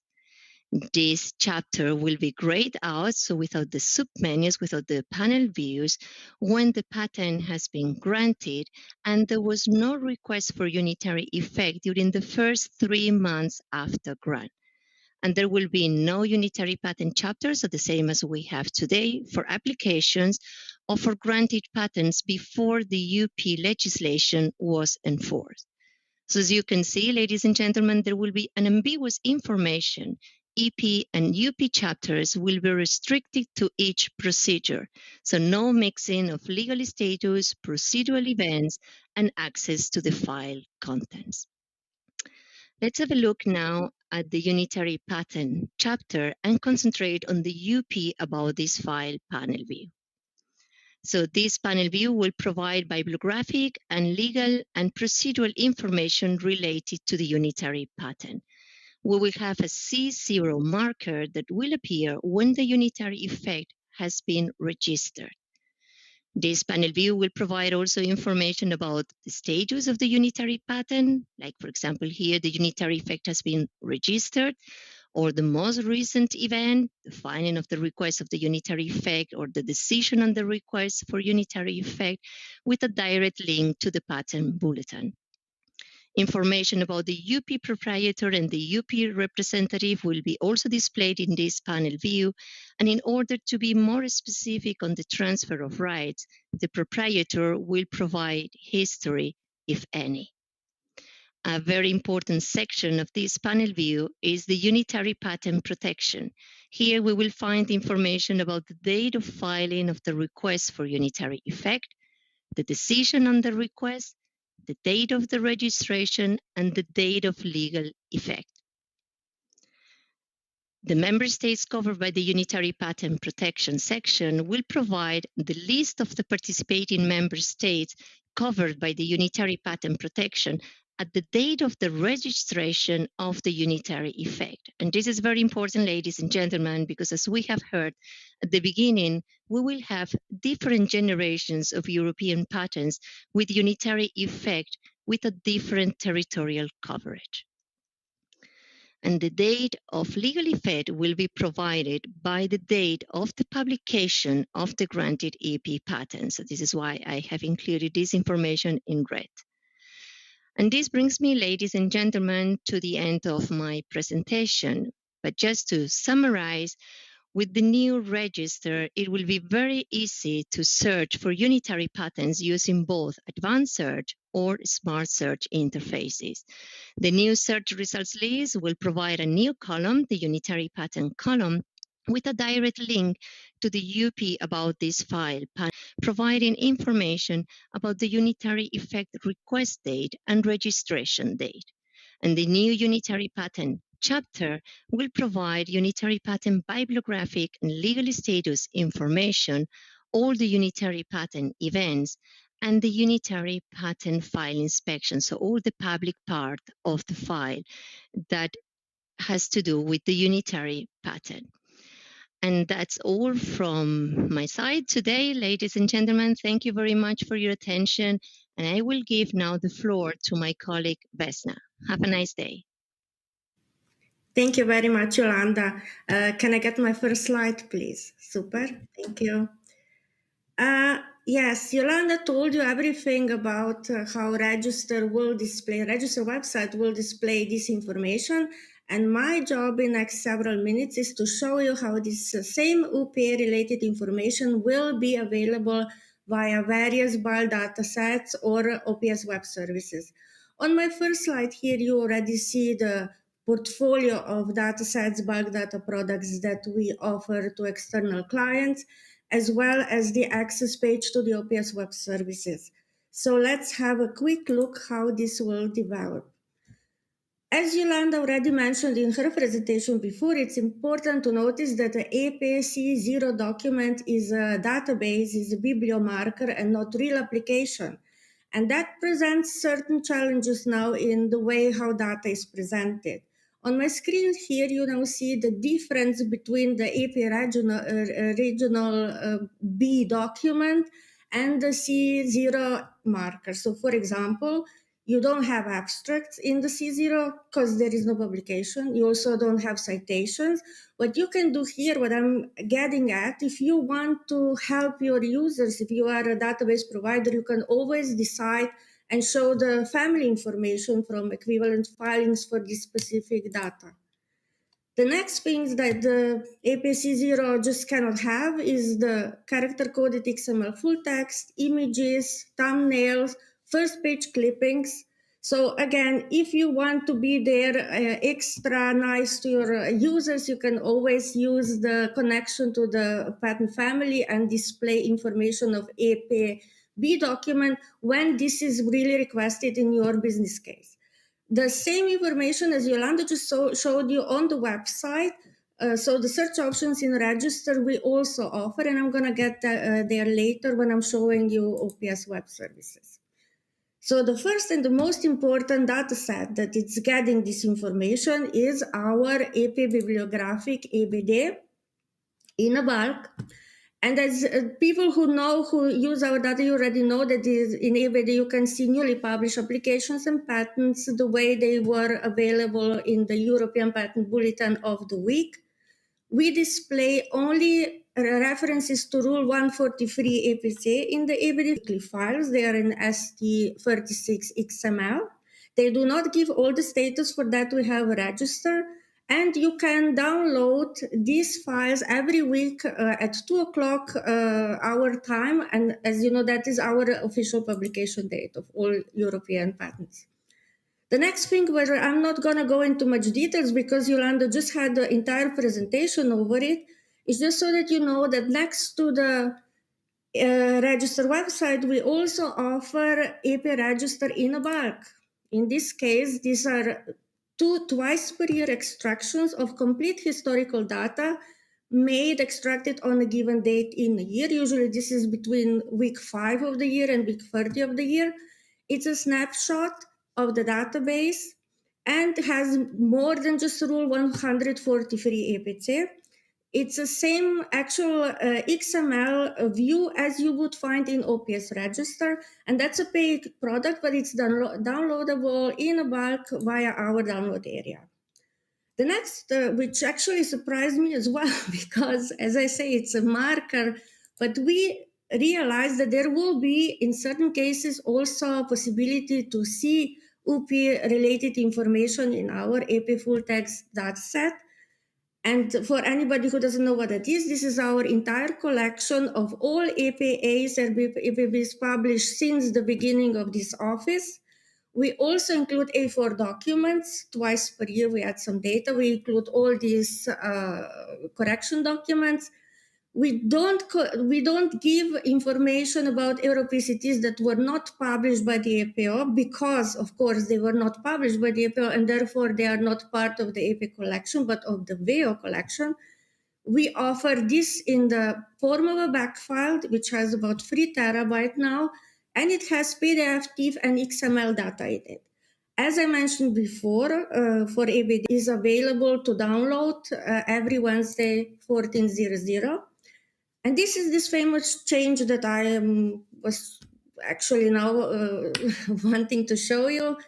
There is one specific instance when actually the XML in the EP full text data will show you the UP related information.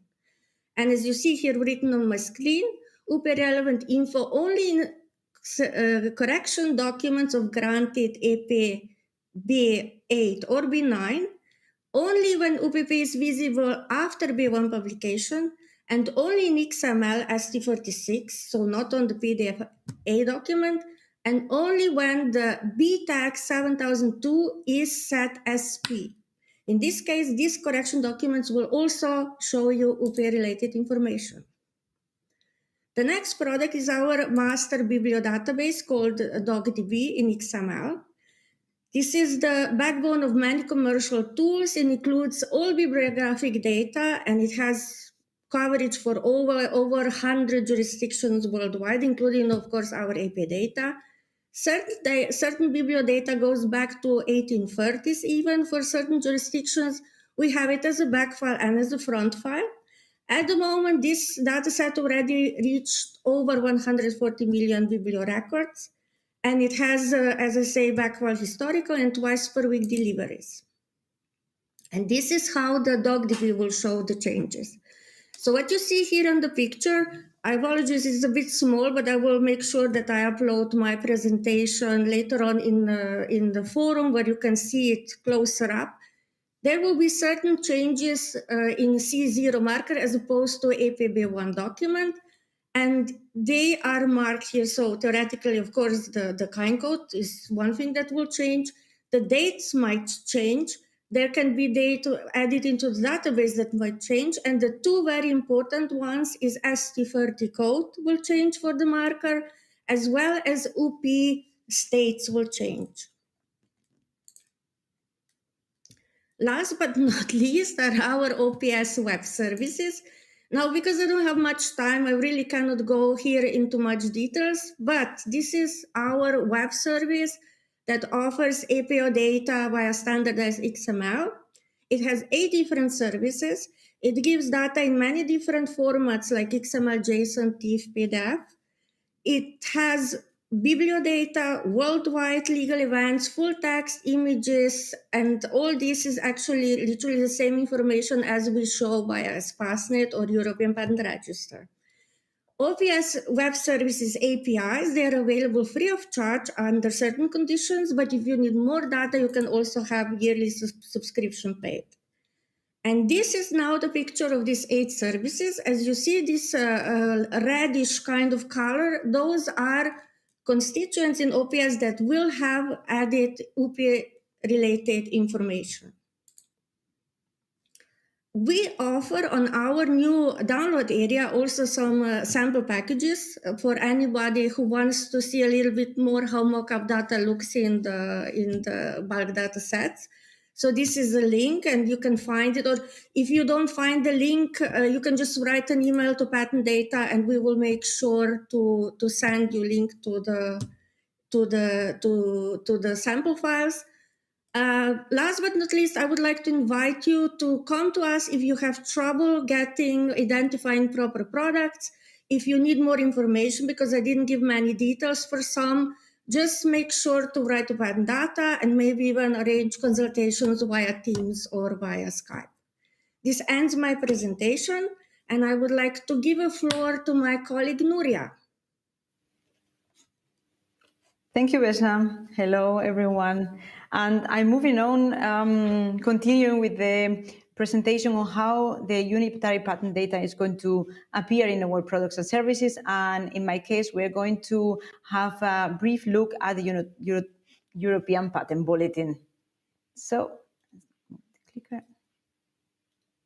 So, the European Patent Bulletin is an official publication of the European Patent Office and is issued every Wednesday at 14 hours Central European Time. As Vesna said, this is the official at the EPO, and it contains all details about any newly published EP applications and granted patents, as well as changes to any previously published patents.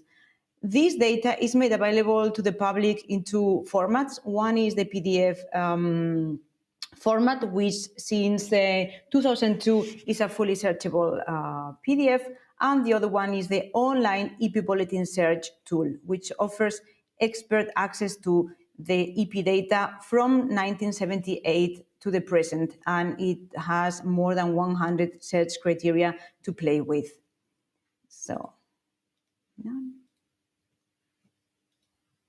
So here you see an image of our EP Bulletin PDF version. The EPO has a legal publication and a legal obligation to publish this data.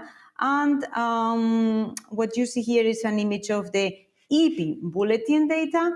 Once the unitary patent is introduced, what you are going to have is a new chapter 4 in which we will have unitary patent information, as you see here, regarding filing and registration, regarding legal events, and regarding corrections, changes, and deletions. Let's move on. And this is our European Bulletin Search online tool. Many of you may know already this tool. It's a part of a set of patent information services for experts. And you can see that there are other databases available here. The fact that the name EP Bulletin Search doesn't have a padlock next to it means that this is not a subscription product, but free of charge.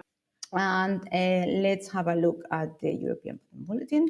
So this is how the database looks like. Basically, you have 4 sites, for sites in which you can see in the top left of the image, you can see the list of all the data available. And these criteria, all the criteria is grouped or put together into 4 groups. You have bibliographic data, you have examination data, opposition data, and others. Below, you can see the list of all the data populating all of these criteria. You can actually drag and drop these data into the query zone. The query zone on the top right side of the screen, where you can create your query using multiple operators that you can see in the middle area of the image. And if you have a look at the bottom right side of the screen, you see a list of the last 100 searches that you perform. Again, you can drag and drop them into the query zone to run them again. Let's move. So this is how the European Patent Bulletin Search online tool will look like once we have the unitary patent introduced. You will have the data grouped into UP Bulletin data, EP Bulletin data, unitary patent data, and all together data. And let's have a look now at how the new data is going to look like. Approximately, I think it's over 40 new criteria, all related to unitary patent, are going to be introduced into the EP Bulletin Search with implementation of the unitary patent system.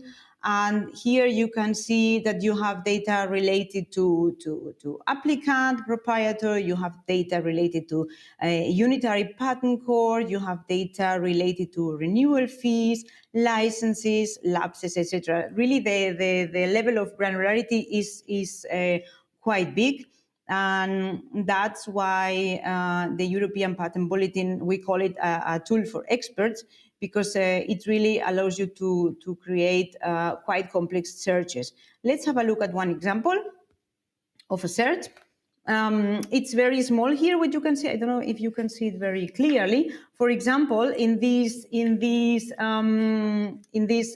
query, we would be saying, give me all applications for which unitary patent has been registered, where the applicants have stated their willingness to license, and where they have not withdrawn for their from this statement to be willing to license. We would have 14 results. You can see it here, and also you still can see in the result page that you have the query, which you could still refine. You will have the set of results underneath. And here, what is also quite practical is you can see here now the publication number, but you can also set your preference to see whatever you want to see. And in this case, I have decided to see the CPC classification and the name of the applicant, which is empty for now because this is only a test version of the database. Of course, it's not yet live, so it was not populated yet. But it's very useful to see the data you are interested in saying in this overview. And on the right-hand side, you have the view of the whole document. And so that takes me to the... I have a problem with the clicker, sorry about that. That takes me to the end of my presentation. Here you can see a couple of email addresses. The email address bulletin@epo.org. You could write if you have questions about the PDF bulletin, and their EP Bulletin Search.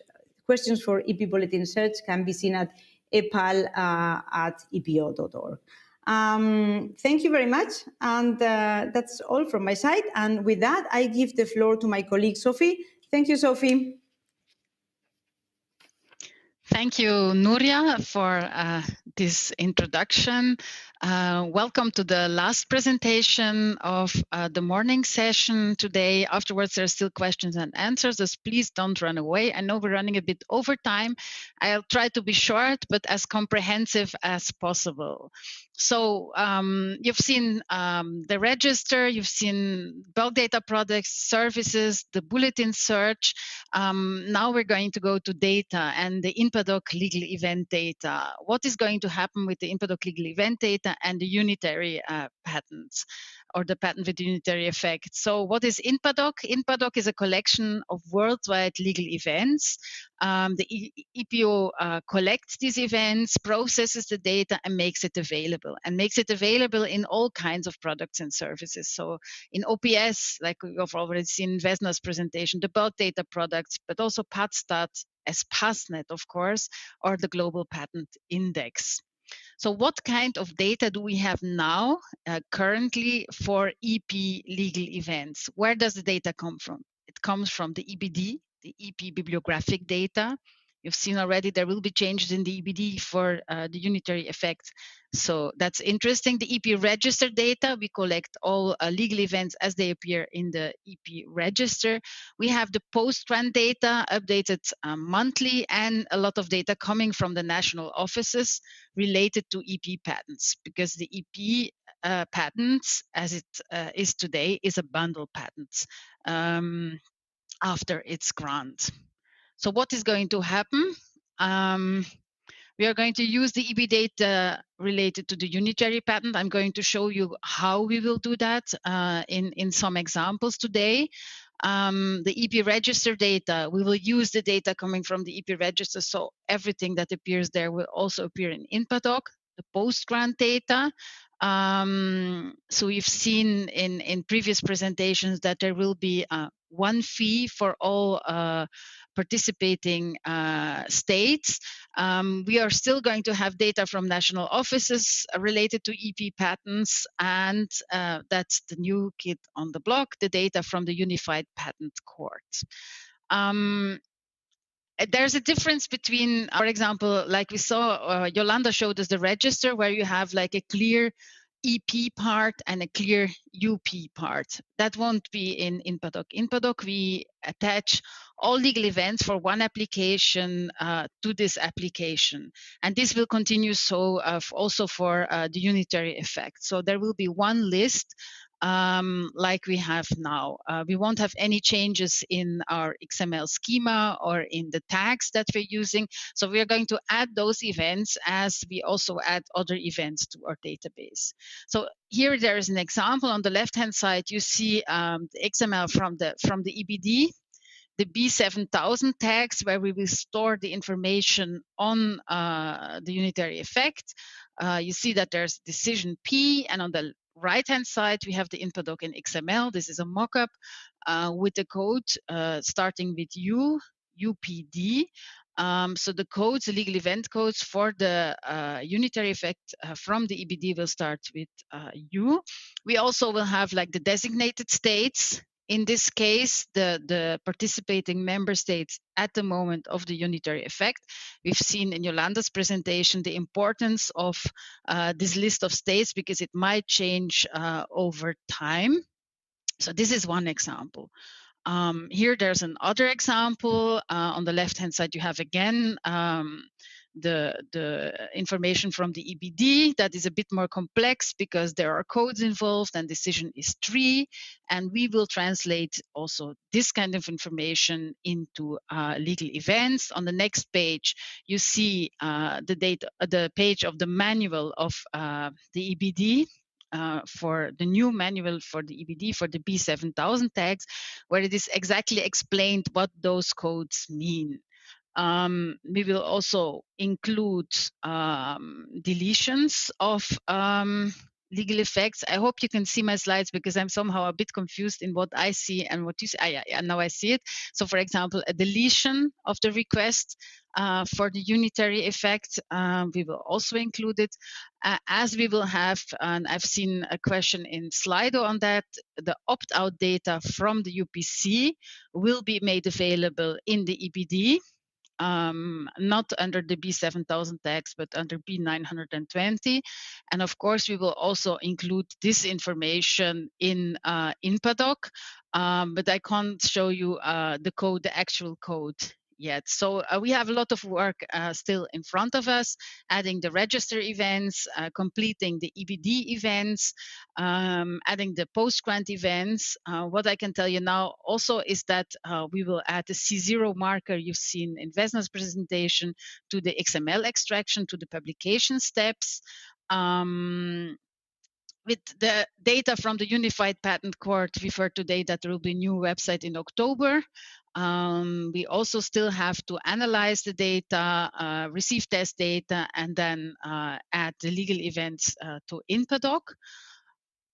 INPADOC, and that's a bit of another issue. And the last message I'm going to convey today, INPADOC will also provide the SPC information to the EP register. So the supplementary protection certificates related to UP patents, the data will be made available in the EP, in the unitary register, the one that Yolanda was showing, and the data will be retrieved from INPADOC. This means for INPADOC that we have to complete the coverage with the countries that don't yet provide SPC data. So we are currently discussing and seeing test data from member states that do not yet provide the data to us. So this was it for the presentation today. If you have any further questions, please contact us via patentdata@epo.org. And I give the floor back to Marco now. Well, thank you very much, Sophia, and thank you all for the excellent presentations, ladies. As you can see, the participants, our team has been working really hard to make it possible for you to access the unitary patent data in our tools from the very beginning. And we're running a little bit late, but I still think that I will allow a few minutes to address 2 or 3 questions from our listeners today. And let me start with the following question to Yolanda. And the question is the following, and it was via Slido. Will the early request for unitary effect appear in the register? Yes, indeed. The early request for unitary effect will appear in the register in the new unitary patent chapter in the UP All Documents panel view. So from there, our users will be able to download the PDF document that reflects the early request for unitary effect. Perfect. Thank you very much. Now, one from Stefan via Slido as well to Vesna. And the question is, does anything have to be changed in OPS queries to obtain also UP information? If yes, what in the brief? Well, that depends on which of the 6 services we are talking about. There will be some new EXDs also published for the OPS, but as I say, it's difficult now to say because if we are talking about register, there will be entire new constituents, UPP constituents that will display this data. And we are talking about published services OPS or legal OPS or family OPS. They literally don't need to change anything because there will just be additional records shown to you. If you really want to discuss this further, I invite you to contact me at patentdata@epo.org and we can even arrange and talk online on it about this. Perfect. Thank you very much, Vesna, for this response. And please, participants, just take advantage of the offer. Contact Vesna and our colleagues if you have more specific questions. Definitely. So one to Sophie now, and via Slido as well. And the question is, when is a full set of INPADOC test data available? That's a very good question that I very often get. As you have seen, we still have some open questions. So we've advanced in having a set of data. I mean, I think we can have by the end of October a set of codes that relate to the EBD information. But for the other services like the UPC or the register data, I think we will still have to wait until the end of the year or the beginning of next year. There won't be any legal events available in INPADOC before the entry into force of the unitary system. So yeah, that's more or less the timeline we're on now. But we're doing our best to have as much information available as possible.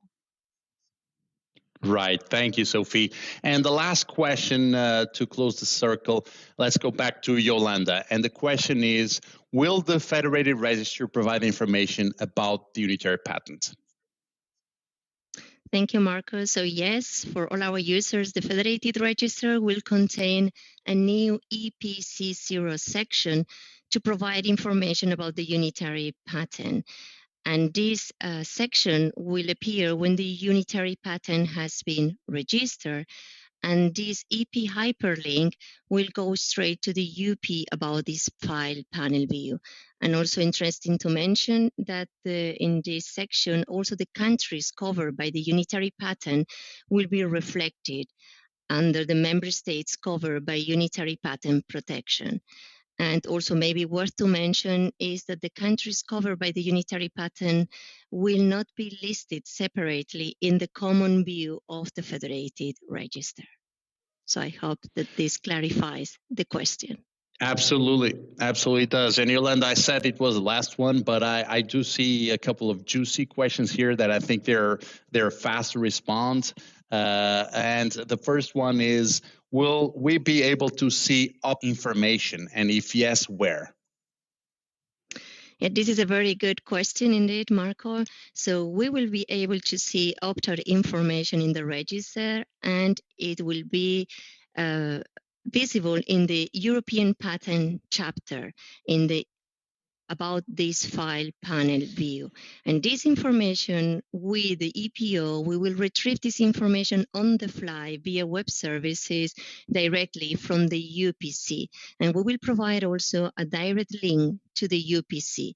So there will be a new section in the register in the EP about this file, as I mentioned, that it will be named opt-out from the exclusive competence of the Unified Patent Court.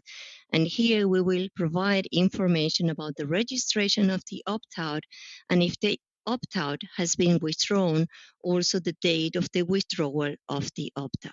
And as I said, this information will be provided on the fly directly taken from the UPC, so from the source where this information is produced. This is great, and I promise this is the last one to you, Yolanda. And the question is, will the unitary effect, and from Stephen again, will the unitary effect date requested field also accept no, i.e. will it be populated for all records or left blank if the owner does not apply for unitary effect within 1 month of grant? So if I understand the question correctly, this refers to the search list, to the new unitary patent column, and the answer is that when no unitary effect has been requested, this column will be empty, will not be populated, so nothing will appear in this new column of the search results list. And the same will be for the unitary patent chapter. This chapter will not be visible, will be grayed out. Perfect. And my last question is to Sophie. Sophie, your presentation was pretty clear. The question here is, which date will be provided with the EPCO publication? Will it be the registration date? That's actually retrieved directly from the bibliographic data. And if I'm not wrong, it will be the publication date of the B1 because there is no real C0. It's a C0 marker. But Vesna, please correct me if I'm wrong because you're the specialist on this one. Is that correct, Vesna? I was told that it will be taken date of the effect. It was on one of my slides on the which we were just going through now. I think it was B7002. that will define the so-called publication date for C0 document for bibliographic data. But it's a good question because if I may Sophie, just add, Marco, that bibliographic data is just provided as an add-on in InpaDoc. If you really need bibliographic data, you should go to another source like DocDB or even EspaceNet, because in InpaDoc XML, it's just an add-on. We just take the publication steps from the bibliographic data. Appreciate it very much. All right. Well, time flies, as we've noticed, and so we need to move on. And however, we do wish to respond to all your queries. It is very important to us. And so please address any remaining unanswered questions to the following email. Take note, patentknowledgeexpert@epo.org. patentknowledgeexpert@epo.org, where your unanswered questions will be responded. So we did post this message on Slido, but I just want to make sure that that you are informed because messages go up. So anyway, so again, a big thanks to all the speakers of this block for this knowledgeable session. I think it was really, really informative. Now it is time for the well-deserved lunch break. At 2 p.m. straight, we will continue with an overview on new developments in the EPO's products and services during the last year. My colleague Elizabeth McDonald-Meyer will be your moderator and looks forward to welcome you there. So please use the lunch break to visit the exhibition. And if you have not done it yet, fill in the Let's Hear From You survey that you can see on the top left-hand right of your screen. So this will certainly help you or help us to tailor our services to your needs. Enjoy your lunch and see you back at 2 p.m. CEST.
Welcome back, everyone.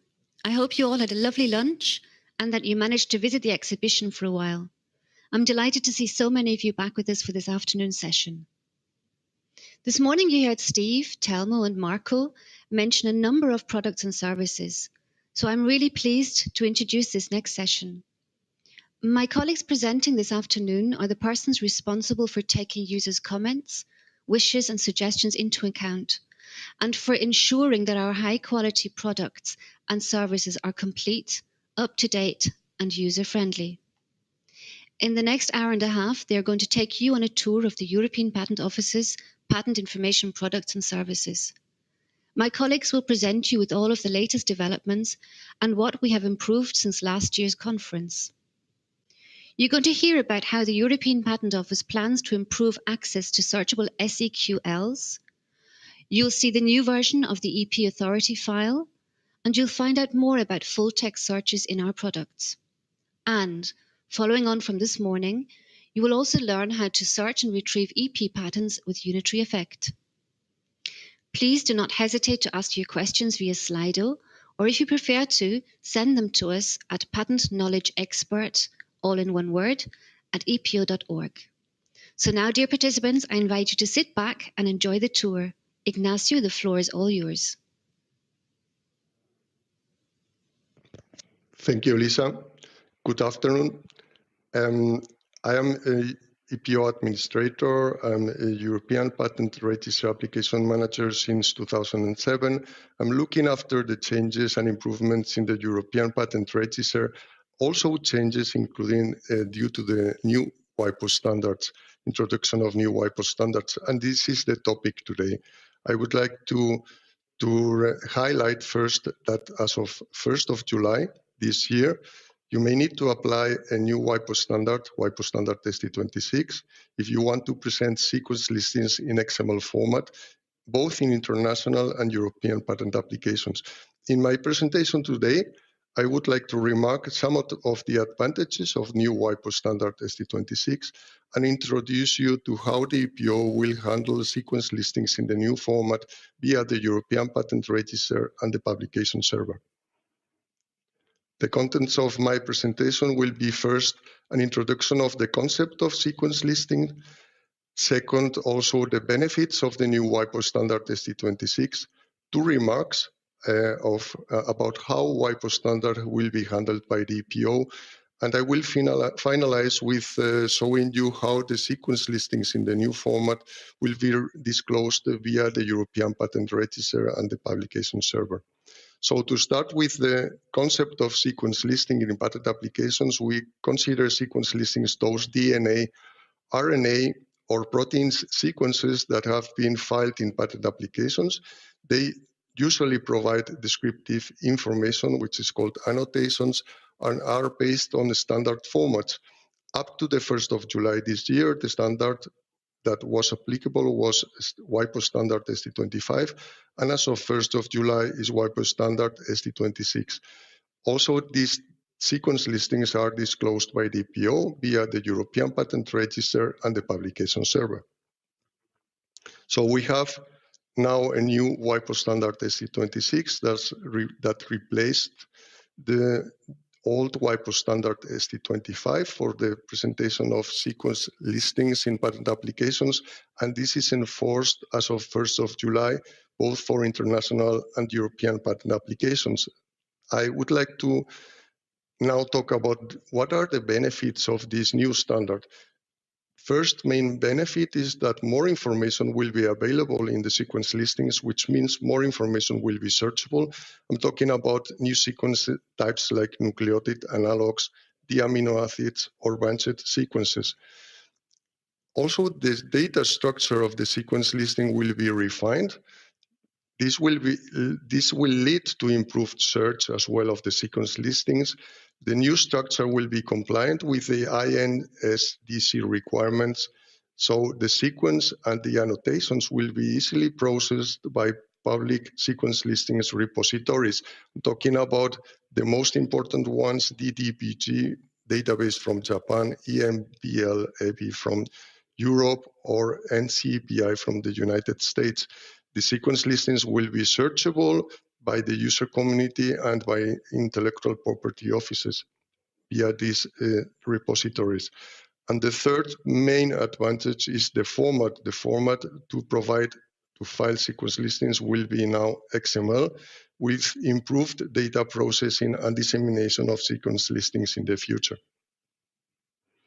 How the EPO will handle new WIPO standard SD26. The new WIPO standard is applicable for sequence listings filed on or after the 1st of July 2022. This includes as well sequence listings applications claiming a divisional or a priority application that has been filed before that date. This means that the previously filed SD25 sequence listings before that date should be converted into SD26 format for the filing of the subsequent filing for the sequence listings. And the EPO has to adapt or has adapted their systems to accept this new format, as well as to disclose this new format of the sequence listings via both the European Patent Register and the publication server. And that's what I would like to show you now. So if we look at how the listings in SD26 will be provided via the European Patent Register, for the first time, we will provide the XML documents in the file inspection of the register. The sequence listings will be provided as filed in a zip file. So the documents will be identified with the document type name sequence listing in SD26, XML in brackets. There won't be number of pages, and the functionality for downloading these sequence listings in XML has been also adapted. So either if you use selected documents download, you will get a zip file with the XML sequence listings in the zip file together with a PDF file with all the documents that you have selected. Or if you select zip archive download, you will get again a zip file with the XML sequence listing inside together with all the PDFs of the documents contained in the file. If we jump into the publication server for the SD26 sequence listings, the format will be as well XML, as originally filed and in the zip file of the relevant document. The documents with the sequence listings in XML will be identified with an SL sequential number of 6 digits and the extension .xml. I would like to also mention now what changes we will have on the processing of previously filed sequence listings in SD25 that have not yet been disclosed by the office. These sequence listings will be also processed differently. So as of the 1st of November, this is the planned date, we will have all the previously filed sequence listings in SD25 not yet disclosed in the European Patent Register as filed in a zip file in text format. So we will change the format, no longer PDF images. You will get the sequence listings in SD25 in text format. I'm talking about all the sequence listings not yet disclosed by the EPO. And you can identify these sequence listings with a document type name sequence listing without number of pages. This will be the way you will access these old formats SD25 sequence listings not yet disclosed. The functionality to download will be the same functionality that we have developed for the download of the SD26 sequence listings. In the publication server, the format will be, as of 1st of November as well, text format in a zip file of the relevant document with the file identified with SL and a sequential number of 6 digits with the extension .txt. So to conclude my presentation, I would like to recommend you to be aware of the new standard and the new rules to apply for sequence listings filings at the EPO. The new standard, SD26 sequence listings, will be disclosed by the EPO in XML format. This is an important note that you will be able to also process, let's say, more easily. Also, previous ST25 sequence listings not yet published will be in zip files in the register in text format and also in text format in the publication server. And the last, the main new about the register is that with WIPO standard 26 sequence listings, the register starts for the first time providing documents in XML format, which is something that has been long been requested by the user community. I would like to finalize with a slide with some references that I'm sure they will be very useful to expand on this subject. So that's all for me. So I would like now to hand over the floor to my colleague, Klaus Baumeister. Thank you, Ignacio. My name is Klaus Baumeister. I have the pleasure to welcome you on my presentation about the authority file. In the latest edition in June 2022, we have published the new version 2.2. Now, let me start with a short introduction of what is authority file. Authority file, basically, it's a list of publication numbers. We have recently, in May this year, published the 4 millionth publication number. So our authority file, end of June, contains publication numbers from number 1 till number 4 million and some 20,000 publication number. As each publication number is used for several kind of publications, like an application, and then when it is granted a grant patent specification, that's why we have several publication documents per publication number. The authority file last version contains around about 7 million records. These 7 million records represent our publications we have issued. But, well, you can say the publications is one thing. The authority file want to make sure that you also get information about what we did not publish, what did not make it to a publication, because we have publication numbers which are, for example, withdrawn or deleted, or we have documents which are not published because they are published by WIPO, this so-called famous not republished EuroPCT documents. So all these exceptions are also available in the authority file, and they get an exception code. All these specificities, they are described in the WIPO standard. The WIPO standard 37 is the one where we base our authority file on. And the latest version of this WIPO standard 37 in November 2021, last year, has been adopted with a new recommendation. The new recommendation was that an authority file should contain an indication about the availability of searchable full text of the publications. And we are quite proud that our authority file is the first one. We are the first IP office providing an authority file with exactly this recommendation that we indicate searchable full text availability in the authority file. The authority file of the EPO is available on this link, epo.org/authority file, and we publish it in 3 formats. All information is the same, but it's just a different type of format, which is easily for the users to make use of: CXML, CSV, or JSON format. The CSV format, as an example, here it looks like 7 million lines of text, basically. So we have a publication number, kind, code, publication date, and new is these 3 new columns for abstract, description, and claims. And finally, an exception code, if there is an exception code for this publication. In this, for example, here, the first publication number issued by the Patent Office EPO in 1978 has an abstract description and claims in German, full text available, and the B publication, the patent specification, has been published with no abstract because all our patent specifications contain no abstracts, but the description is available in German, and the claims of B patent specifications are always provided in all our 3 languages of the EPO, German, French, and English.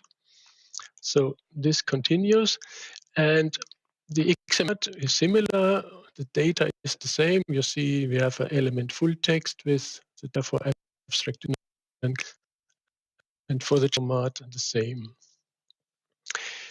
The WIPO standard also defines or recommends that we should indicate if a full text availability is missing. When is the full text not available? Well, first of all, if we take our publication records, then it should not have an exception code, because otherwise it's not a publication. The subdocument has to be available. You know, as I said, B publications never contain abstracts. Title page corrections don't contain description and claims, for example.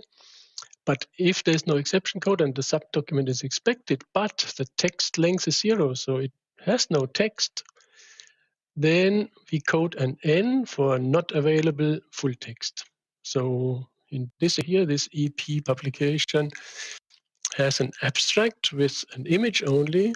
That's why the N is coded in the abstract field.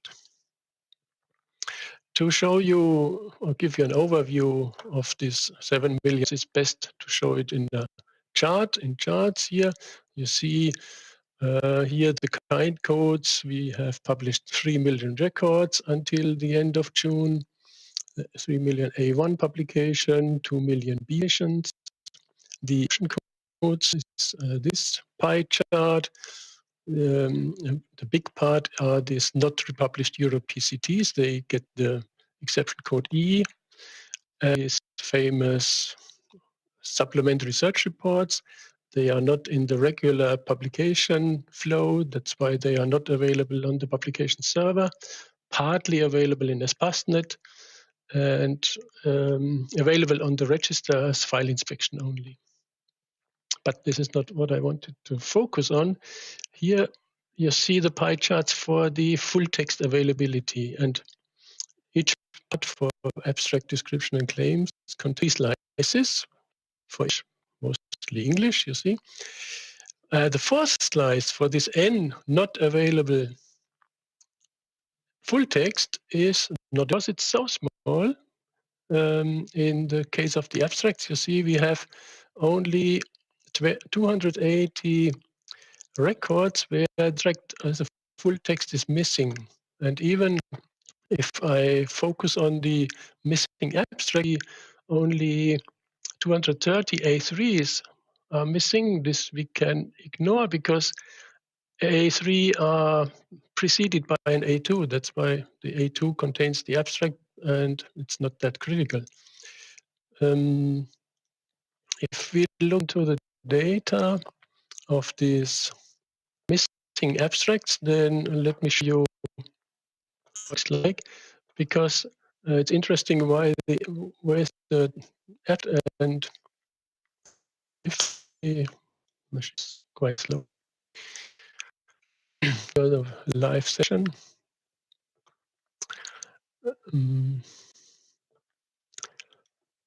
This publication number, for example, has not a searchable full text, the abstract.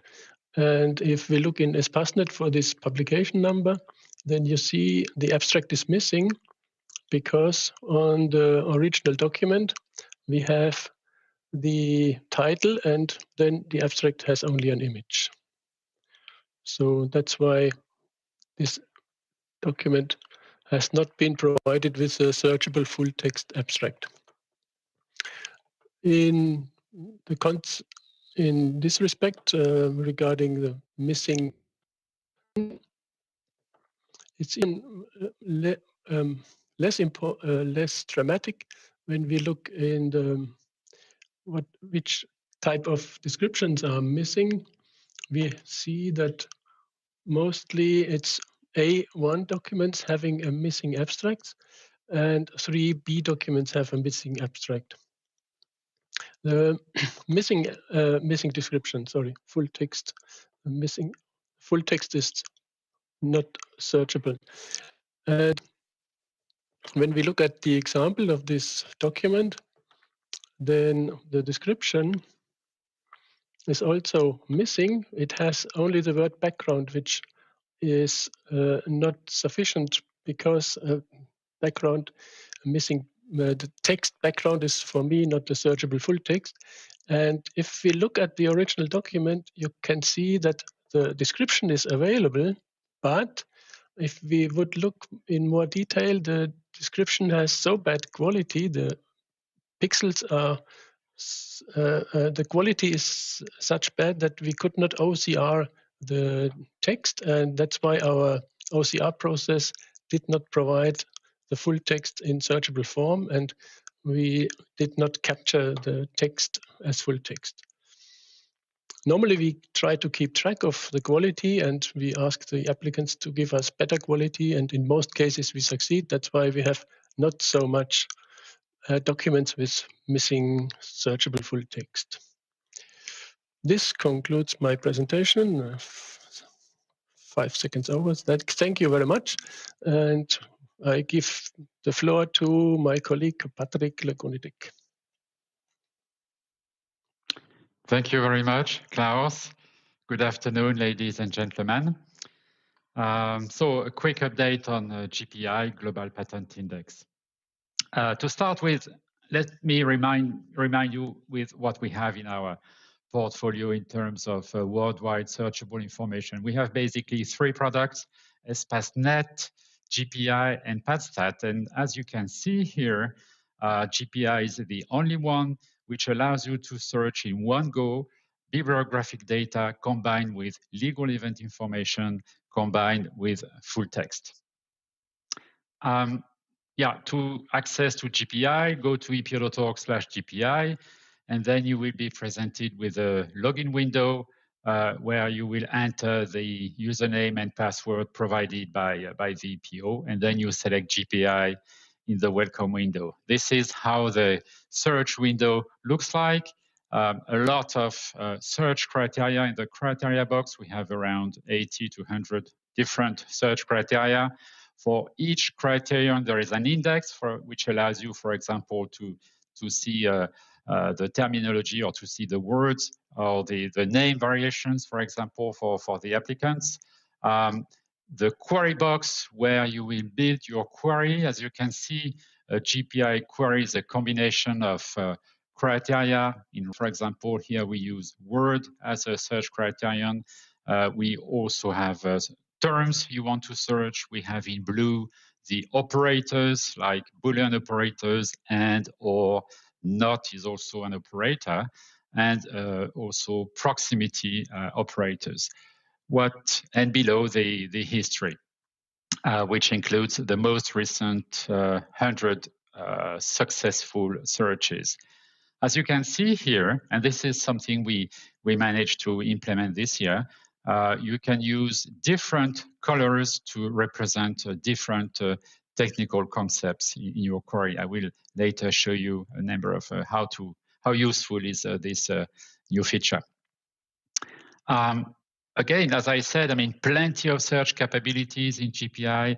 I will not go through all of them, but it's mainly bibliographic data. Also, all variations around citation references are searchable. All kinds of classifications are searchable, including the Japanese FIF terms, for example. As you can see here, full text, descriptions and claims are also searchable. Legal event information in Paddock, legal event information is also searchable. And finally, a number of search capabilities at a simple family level, like the family size. Imagine that we build a query using keywords only, keywords of the abstract, title, description, and claims.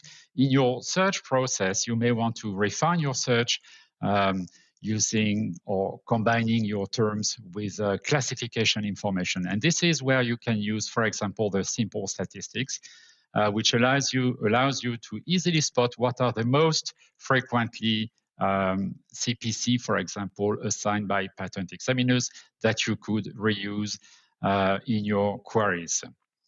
Now we are at the stage where we start looking at the results. So this is the default display for the result window, where you have, for example, in the result list only a column publication, and on the right-hand side, the documents, I mean, the bibliographic data in a default order. What is very interesting is the possibility to customize, for example, the result list content. So you go to this menu, preferences, you select result list content. And for example, I want to see only the family size and the applicant name in my result list. The same principle applies to the document view. You can reorder the fields in order to work to some extent more effectively, because you see you can bring, for example, the information you want to see at the top of your document. So after customization, this is how the result list looks like. So we did put the data we are interested in as a new columns, and we sorted it. We sorted the result list column, for example, by family size descending. And on the right-hand side, again, we use a specific order for the fields, because I want to see at the top, for example, the abstract. So this is also the document view, but in the so-called document viewer mode. So you have more space for your descriptions, your claims, and the drawings. In that mode, the result list is hidden, but of course you can still navigate in the documents of your result list. For this part is a description of a WO publication. We have 128 hits. So in other words, search terms in the description. And you can see here the colors that we did use in our query, but we also have red. And we use red in case of color overlap, so that when you display a description, you immediately see the paragraphs or the sentences where your multiple different concepts would be available. And you simply have to use the scroll bar, the vertical scroll bar, to jump to the relevant paragraphs. So in short, one key value of GPI is the possibility to run detailed searches in the bibliographic data, but also at the same time in legal event information and full text data. Another key value of GPI is the possibility to run forex monitoring. I will not say more about that, but I would invite you to go to this pattern knowledge news article about this topic.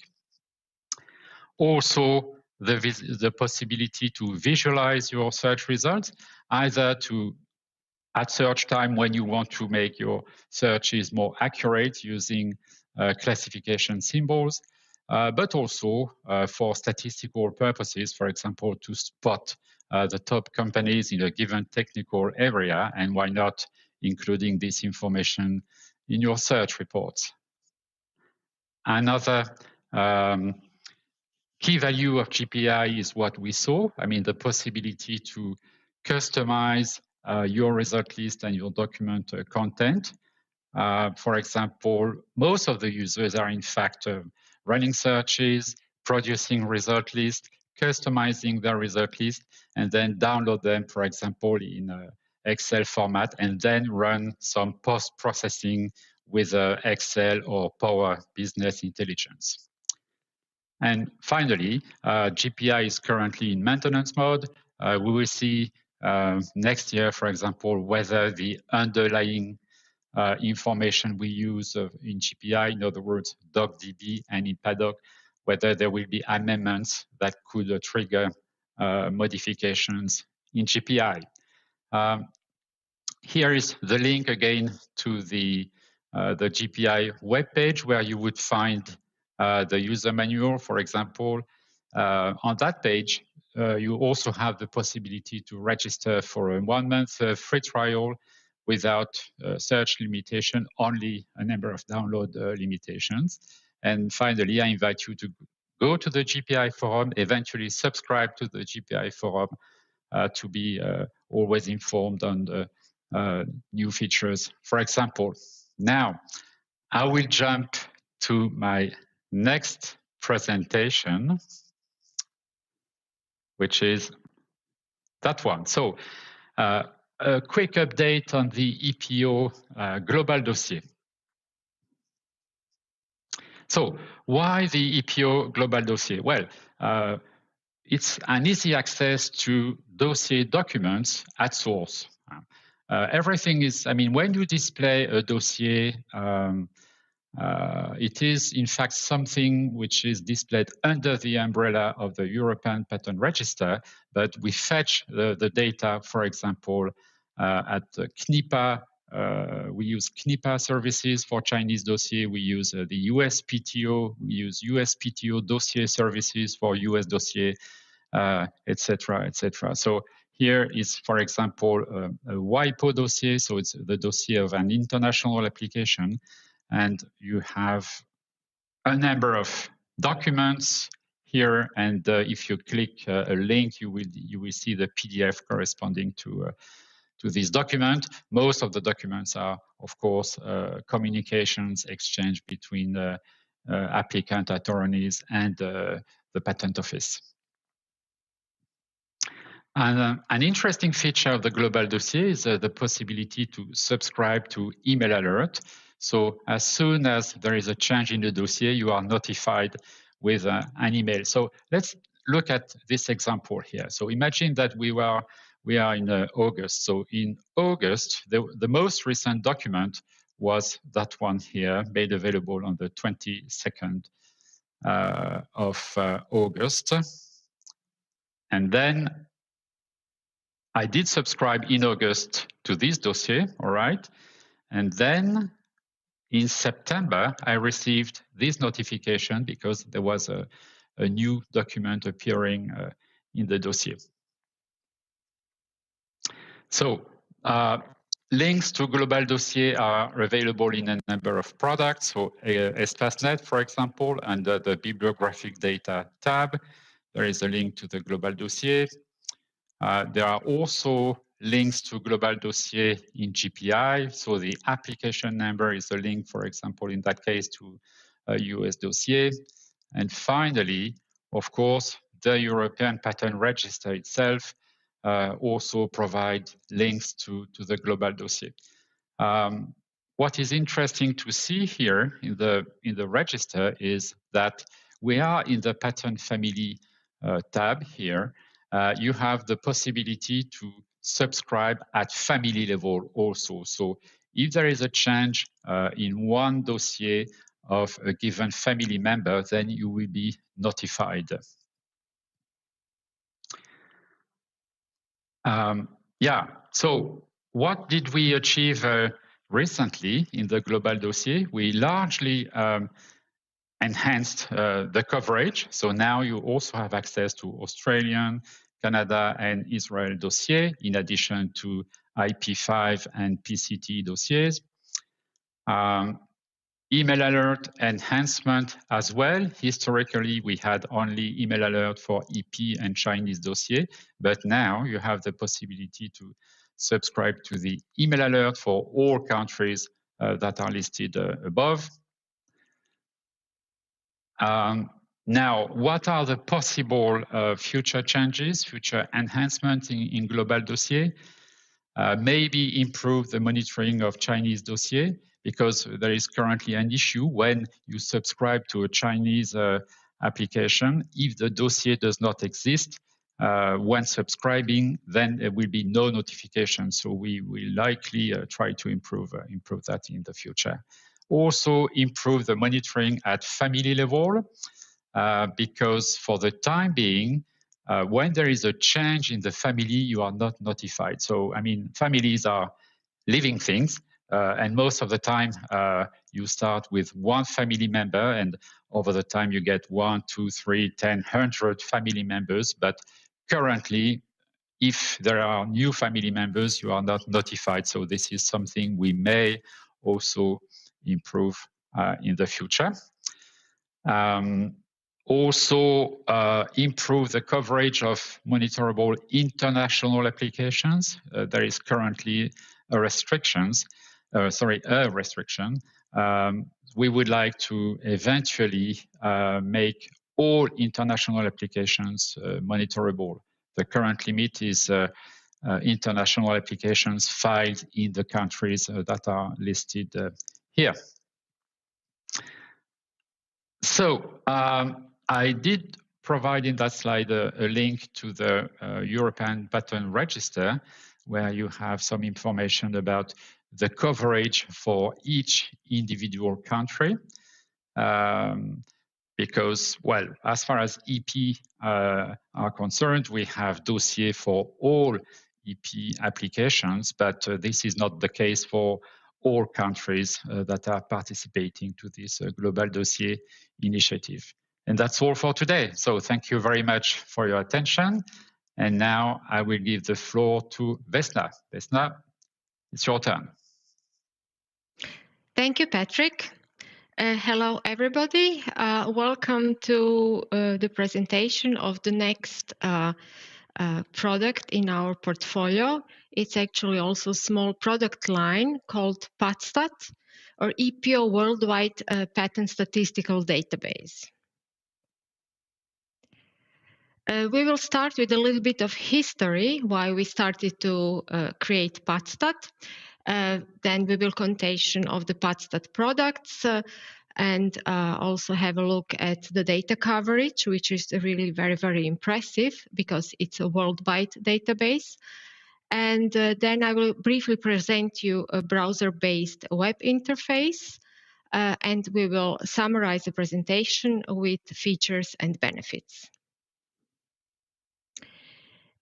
We started creating PatStat upon request of the task force on patent statistics that was led by OECD, Organization for Economic Cooperation and Development, with different members like WIPO, GPO, PTO, and the others, as of course the European Commission. And the first edition was issued in 2005 as a backbone dataset for statistical analysis. We all know that if you analyze the patent statistics, then you can also learn a lot of different economic indicators, which are valuable for econometric research, be it for a field, industry field, or a region or country. And it can also be very, very valuable support in creating your policies and decisions to analyze business opportunities, technology, and patenting trends, or, of course, your competitors' patenting activities. In the PatStat product line, we have 2 editions per year, spring and autumn. And we have the bulk data, which you can download and analyze on your system by using your preferred data analytics tools.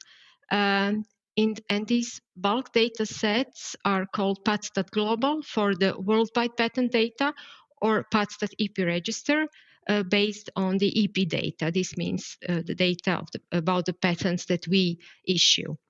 And on top of that, if you don't want to download the data, you can also use our browser-based web interface called PatStat Online, where you can also create some basic visualization to help you with your analysis.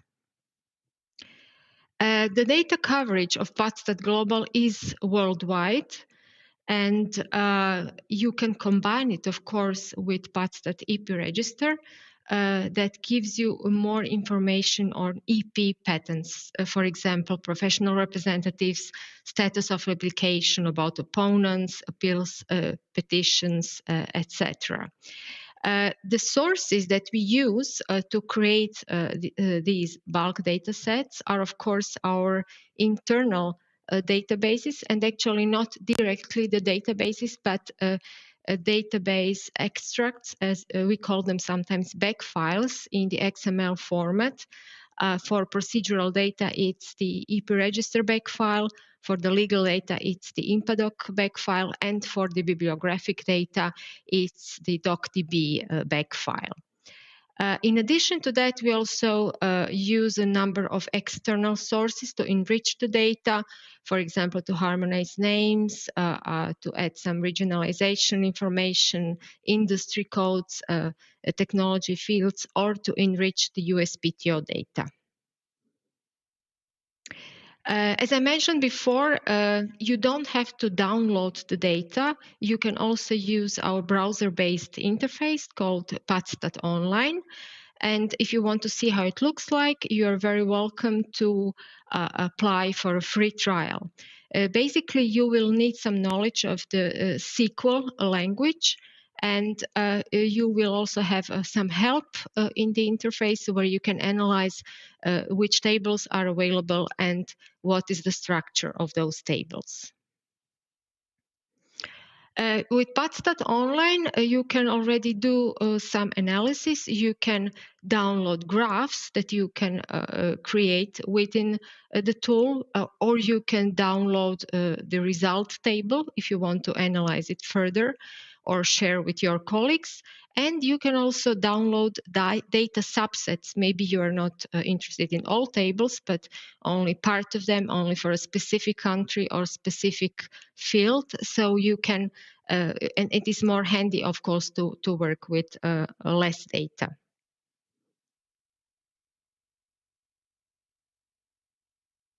I have to refresh it, sorry.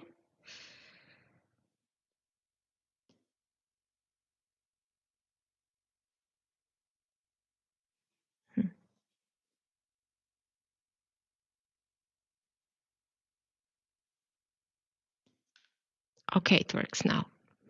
So let me summarize this presentation with PATStat features and benefits. The key user benefits are, of course, the full freedom to search in the bibliographic data. You can download data, parts of data for further analysis. You can spot trends in technology, in specific technology or in a specific market, and it can support your decision making.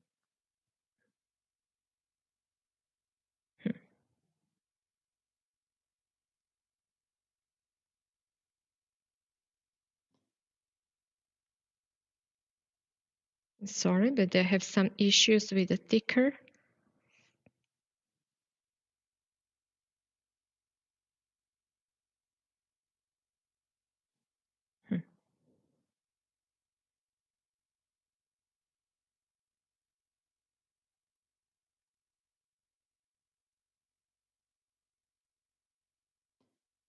Yes.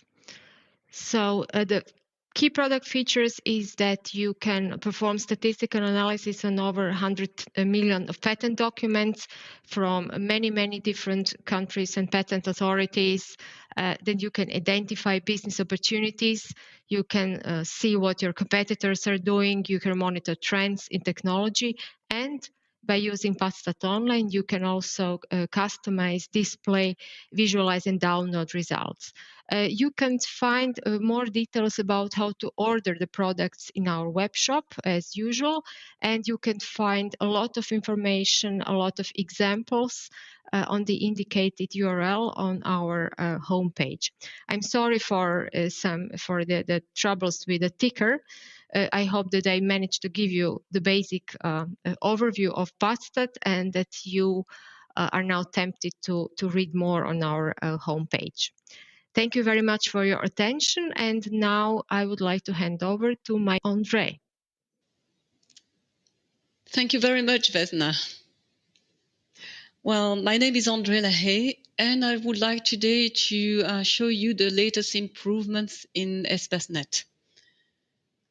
I will first begin to show you the new Smart Search editor, then the adjustable width of the advanced search, thereafter what is new in ESPASnet with regards to the coming unitary patent, and I will end this short presentation by showing you the new ESPASnet help files. So let's begin with the new Smart Search editor. When you want to enter a query in Smart Search, which is longer than the size of the Smart Search bar, for example, this query with 7 keywords to be searched in the title or abstract, Well, you are confronted with the situation where you cannot see the whole query at once. So if you need to modify the query, add keywords, remove keywords, or correct any possible syntax mistake, it could become quite difficult. Therefore, the new Smart Search Editor is a feature which should ease your work in this respect. You can access the new Smart Search Editor by clicking this rectangle here. A pop-up will open and you will be able to see the whole query at once. And it will make it much easier to edit it if needed. For example, we could add another synonym of robotic, such as programmed, using, again, the Smart Search field identifier TA to search this keyword in the title or abstract. And you can run the search by selecting the search button in the Smart Search Editor or press Enter if preferred. We now obtain more results due to the addition of the synonym. You can use the Smart Search Editor at all times, also to modify past queries, which you can find in my EspaceNet My Queries. So if you select this icon, you will run the search. You will obtain the updated results corresponding to this search query. And you can now open the Smart Search Editor. And if needed, you can modify the query. You can also select queries hyperlinks, which are published on websites such as the EPO Fighting Coronavirus platform. We could select, for example, this hyperlink, all vaccines against coronaviruses. Then this will make us land on EspaceNet with the corresponding query and search results. And you can click again on this rectangle to open the. And if you want, you can modify this query. For example, add these two classification symbols that correspond to coronavirus and run the query again. And again, we have more results with the addition of these classification symbols. If your query is very long, even longer than the one shown on the screen, you can increase the size of this editor box by dragging it down at the bottom right-hand corner. If needed, you can also select Reset if you want to empty the editor and enter a new query. And if you want to come back to the Smart Search in line mode, you just need to select the cross at the top right-hand side of the editor or simply click outside of the editor. Now I come to the second part of this presentation, which is the adjustable advanced search width. For those who indeed prefer to use advanced search instead of smart search, if you need to build very nested queries or put a lot of keywords in the search field, the default view mode of the advanced search can sometimes look quite crowded and not so easy to manage. Now you can adjust the width of the advanced search by dragging to the right this double-headed arrow, which appears when you move your mouse to the boundary line between the advanced search and the result list. The advanced search query looks now much cleaner and much easier to manage. In this third part of the presentation, I would like to show you the new features of EspaceNet with regard to the coming unitary patent. So you all know that it is expected to be live next year, and all the EPO patent information tools are prepared for this big event. So in EspaceNet, there are two new features in this regard. The first one is that you will be able to search for these patents, and the second one to access the unitary patent register with a hyperlink from EspaceNet. Let me show you that with dummy data in the EspaceNet test environment. As you can see, it is very easy to search for registered unitary patents in ESPASnet. You just need to enter EPC0 in Smart Search, a marker which is associated to registered European patents with unitary effect. If you prefer to use the advanced search, you just need to enter EPC0 in the publication number search field, for example, from the advanced search predefined template. And then once you have run the search, you will see all European patents with registered unitary effect. Here, of course, you only see the test.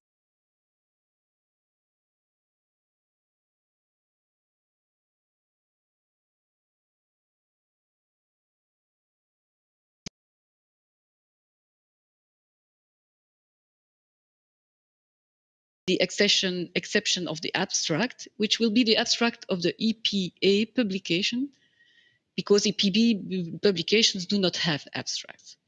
So we do that for your convenience, because as you know, EPC0 are no real publications and have therefore no associated abstracts, description, claims, and so on. We will do that also for the descriptions. We will take the description of the corresponding EPB document, and we'll do that also for the claims, drawings, and original document. Last but not least, you will have an access to the Unitary Patent Register via this Unitary Patent link on the bibliographic data view. And this link will also be displayed on the description and claims, and also in Paddock family views.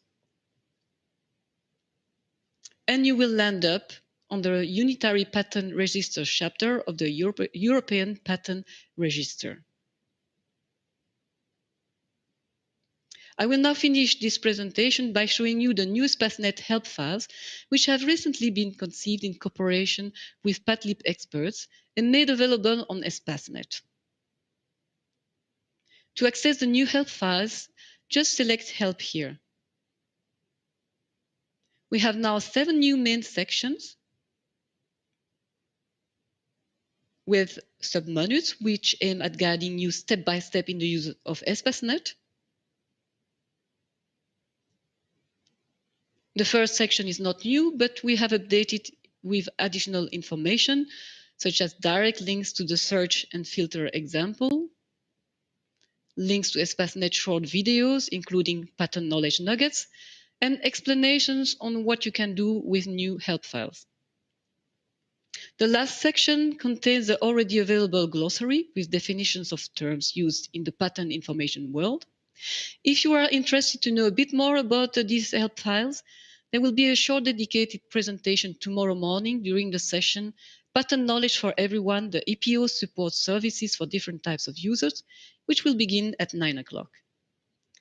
This ends my presentation. If you have any questions that you would like to have answered orally, I will be there at the end of this session. You can also send me your questions at all times using this email address alahay@epo.org.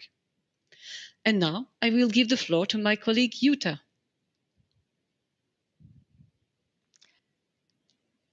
Thank you very much, André. I'm very delighted to be here all this afternoon with you. And because I have to admit, the worldwide IP team smuggled itself a bit into this session, which is originally called the EPO's Patent Information Products. But thank you, Lisa, you introduced it already as the EPO's Patent Products and Services, because this is actually what we are. We do offer a whole range of different services, which, this is at least what I believe, makes your life much easier when you use all the other different products my colleagues have been just introducing to you. Some of you might know us better as the Asian Patent Information Services, which had been for a long, long time a stop on our team's journey. Recently, we have been traveling onwards on this journey, encouraged by many of you. Thank you for this. This ended up in rebranding of our name now into Worldwide IP. What this means for our services for you, namely not just having a new name, I would quickly like to show you by going back to the start of our journey, back to the mid of the 80s, when there were, can you still remember this actually? No online searches, but paper files. When the Vienna office was not a part of the EPO, but IMPADOC, an international library of patent documentation hosted by the Republic of Austria. At this time, the first Asian country, Japan, a country which had then a history already of a patent law of over 100 years, had already since quite some time entered the international stage of economics and thus of patent information as well.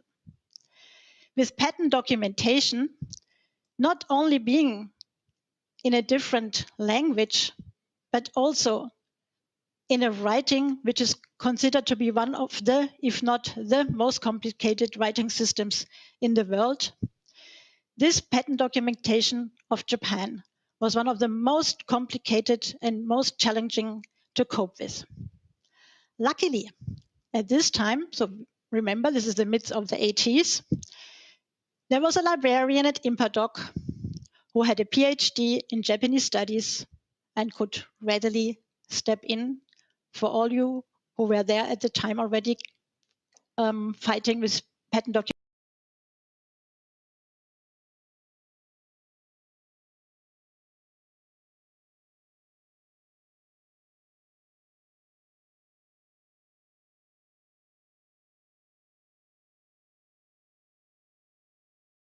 Adopted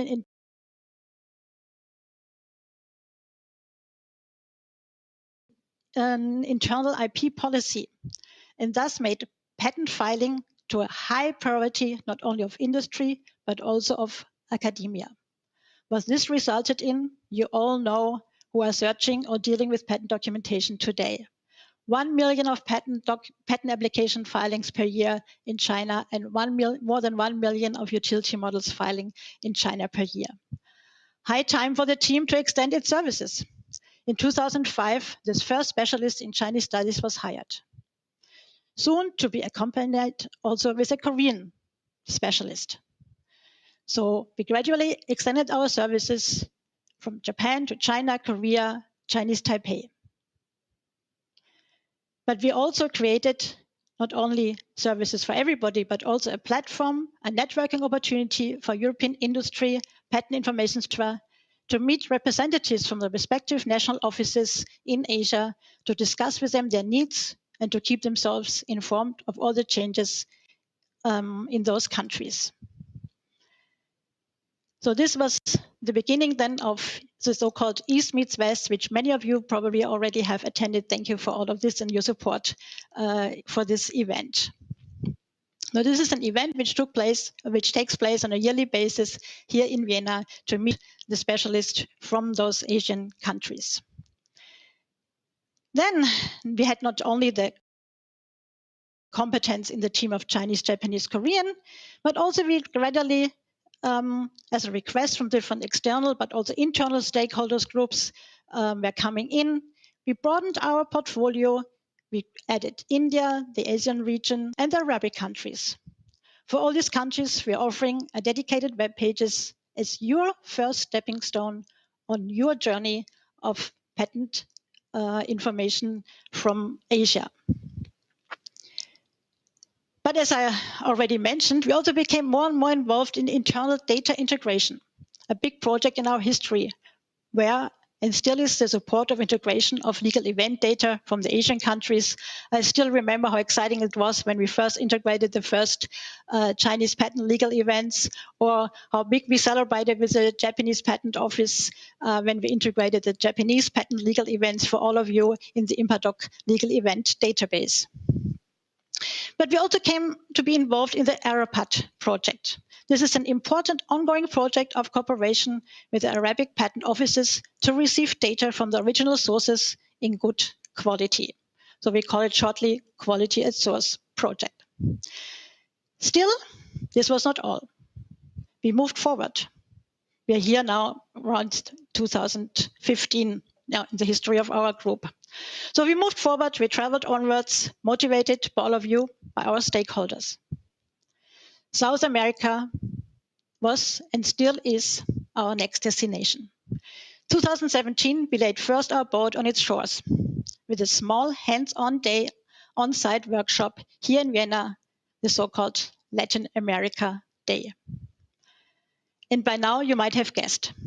We noticed that maybe the name for our services did not seem appropriate anymore. We tried different options. Asia and beyond, we tried, and something similar. But then in 2019, our team's new name had been decided, Worldwide IP, as we also tackled sometimes design and trademarks, as some of you might remember. You might wonder, why did I tell you this long story now?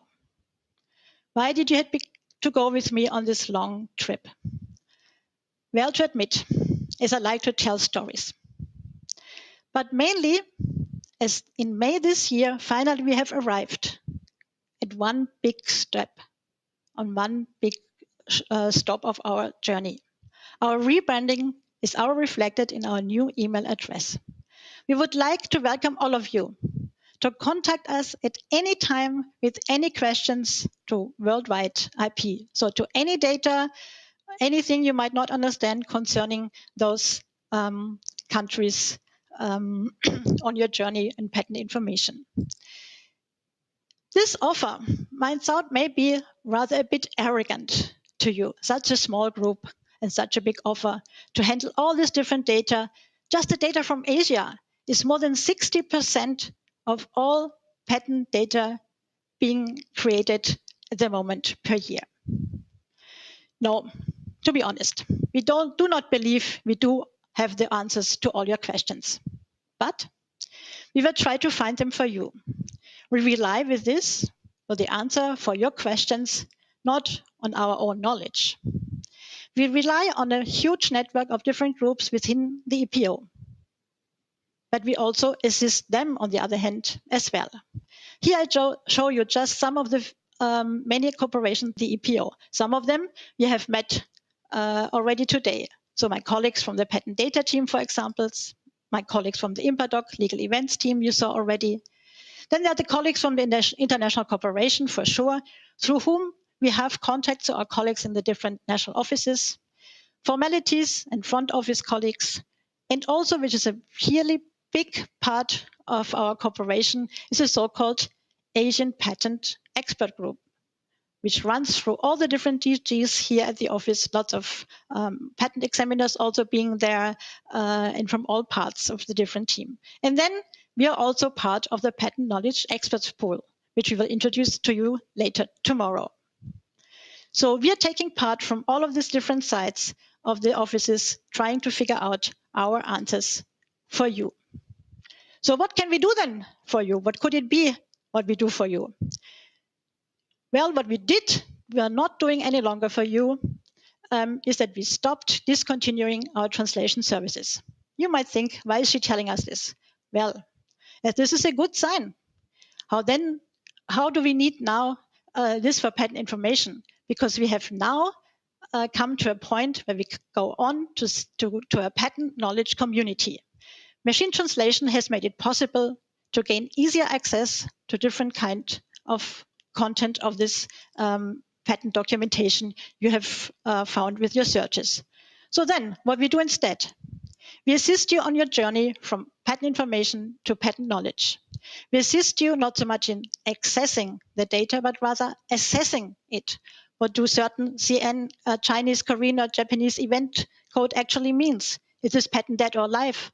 Or can I revive it? We will help you to understand data, kind codes, etc.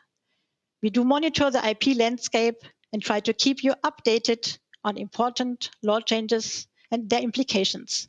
Like, for example, when China introduced a grace period for novelty last year in June. We do this by our dedicated web pages, participating in user meetings to listening to your needs, giving seminars and trainings, also tailor-made trainings for you and your research teams, companies, etc. We present and organize conferences, and so on and so on. So together with you, we proceeded from patent information to patent knowledge.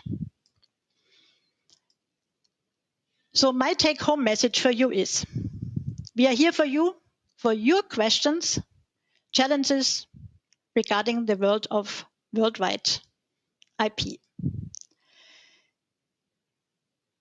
The first, but not the last opportunities for you will be already during the conference. We will hear for you for your questions and to discuss with you every day after the lunch break from tomorrow onwards in the Patent Knowledge Clinics. We will be happy to welcome you there or any time. Get in contact with us. Thank you very much. And with this, I hand over to Lisa.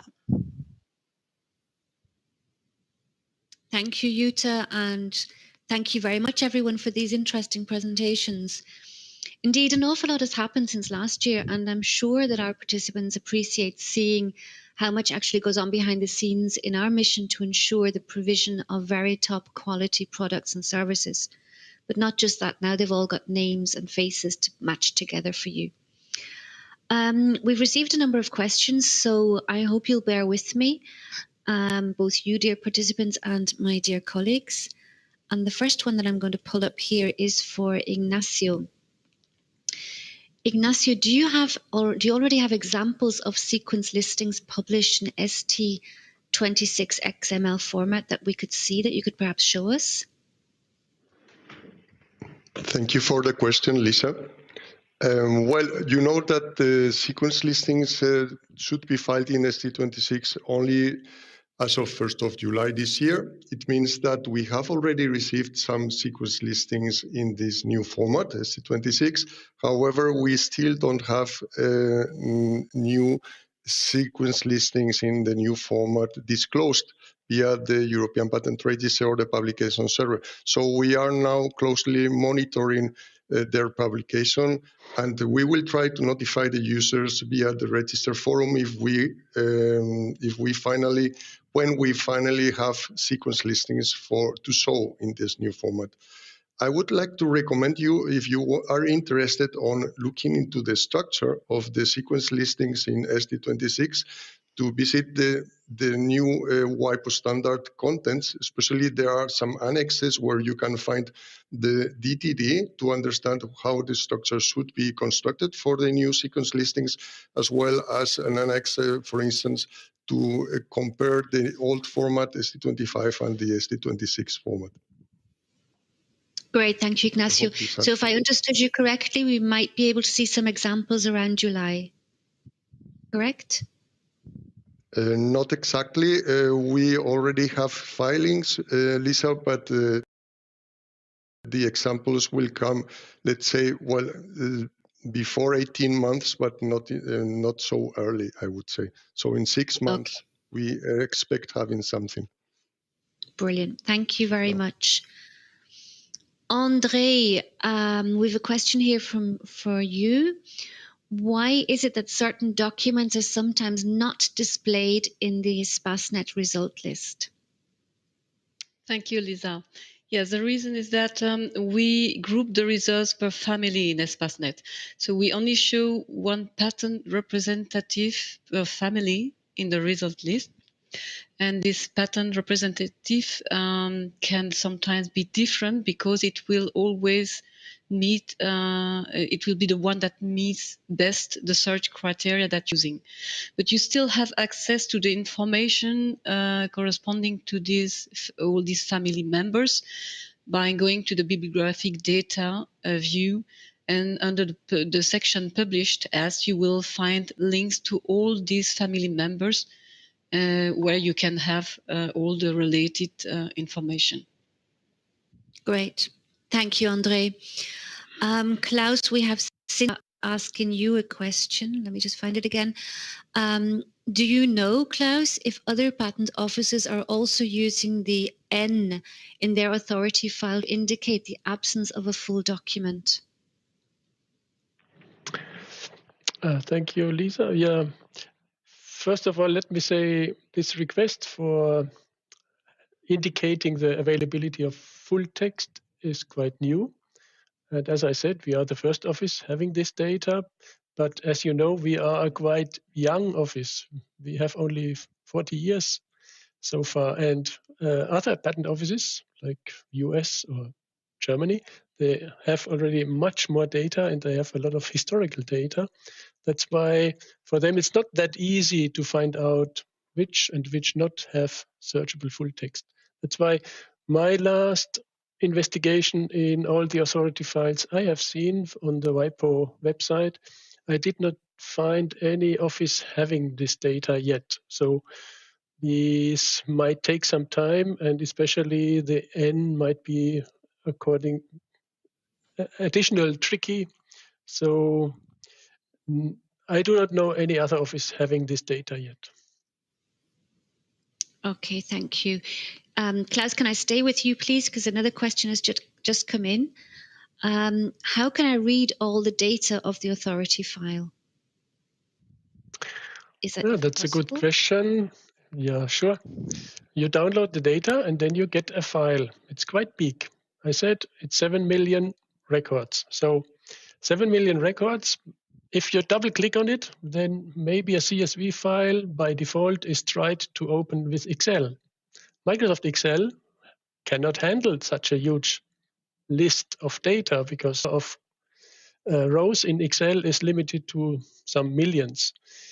What you need to have is either a good text editor. Notepad is not that good. You need to have something better, like Notepad++.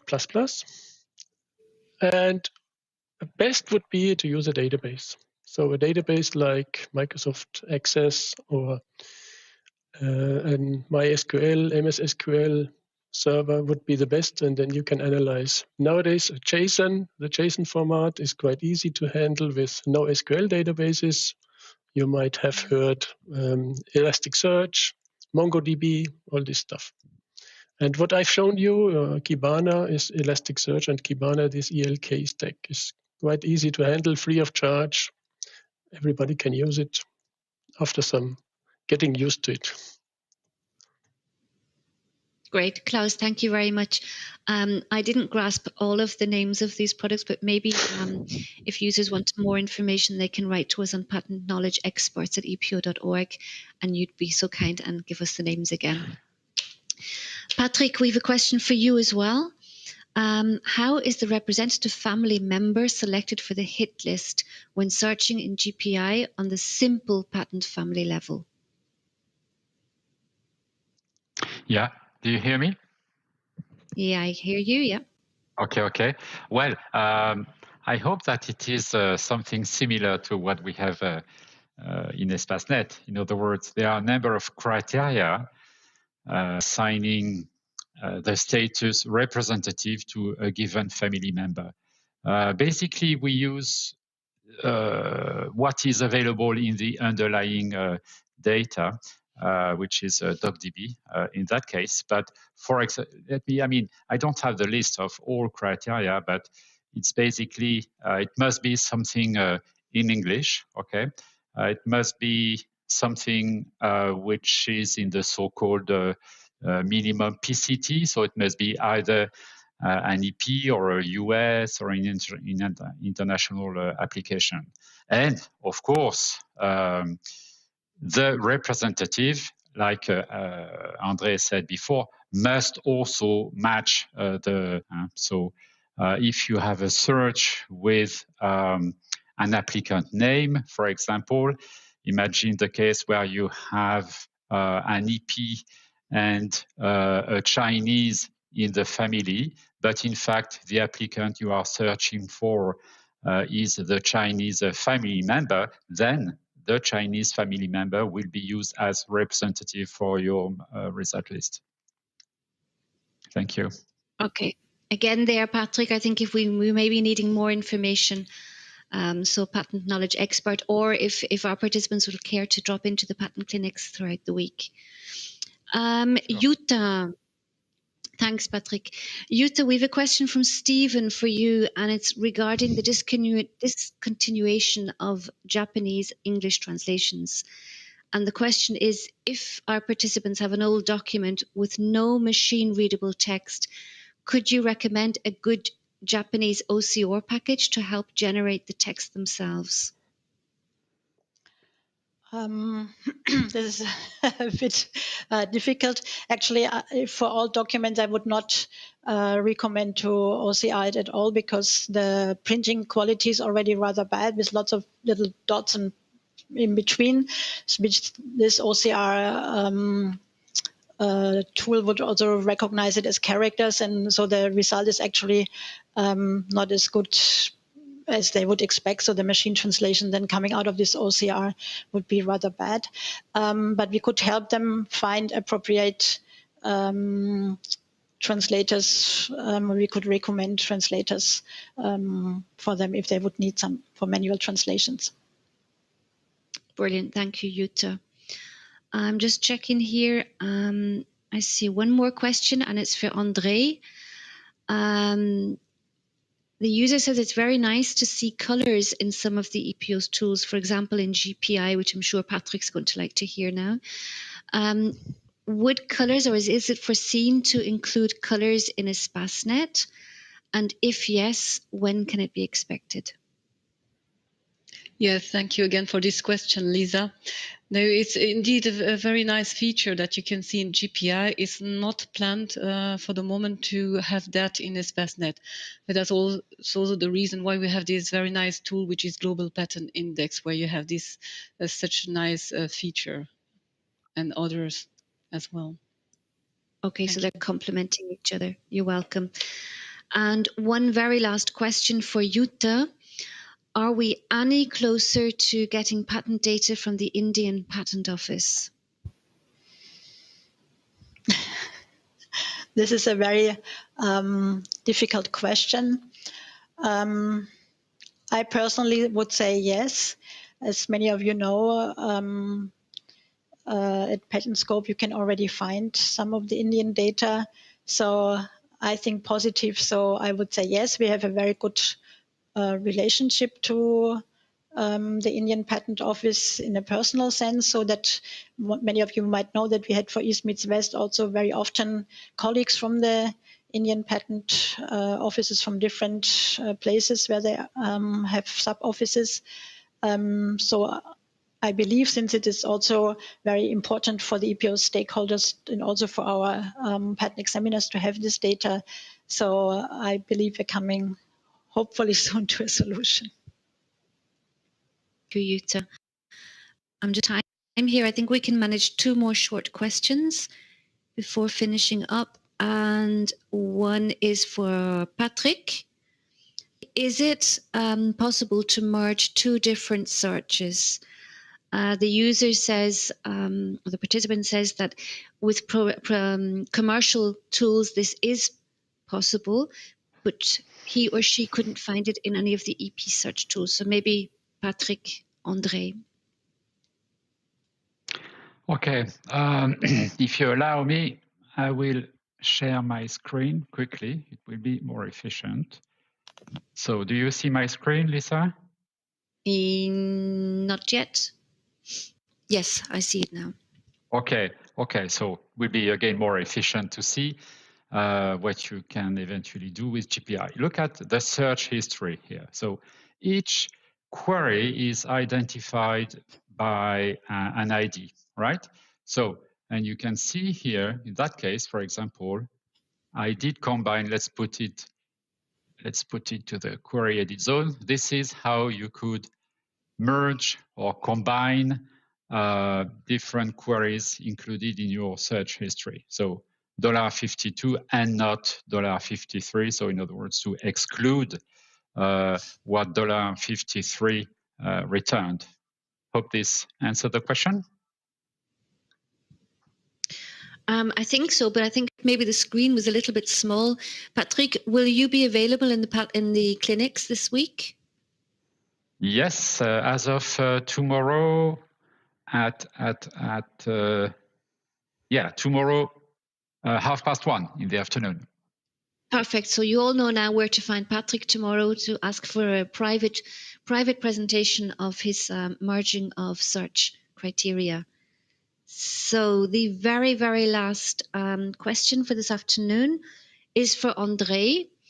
André, is it possible to add a legal status criteria to the query in ESPASnet if I would like to filter by granted and under examination, probably pending examination or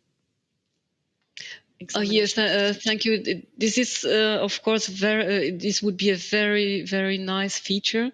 We don't have this for the moment. It's not planned for the moment, but we keep this in our list of desirable improvement as soon as we have a common strategic plan for all our products, how to make them evolve. Thank you very much again, Lisa. Thank you very much, André. Thank you. Patrick, can you please go back to your camera? I can see your screen, but we'd like to see your face before we say goodbye. Patrick? On. My camera is on. Okay. Okay, so thank you once again, everyone, dear colleagues.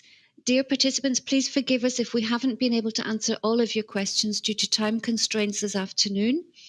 But please feel free to send your questions to our colleagues at patentknowledgeexpert@epo.org, and they will get back to you very soon.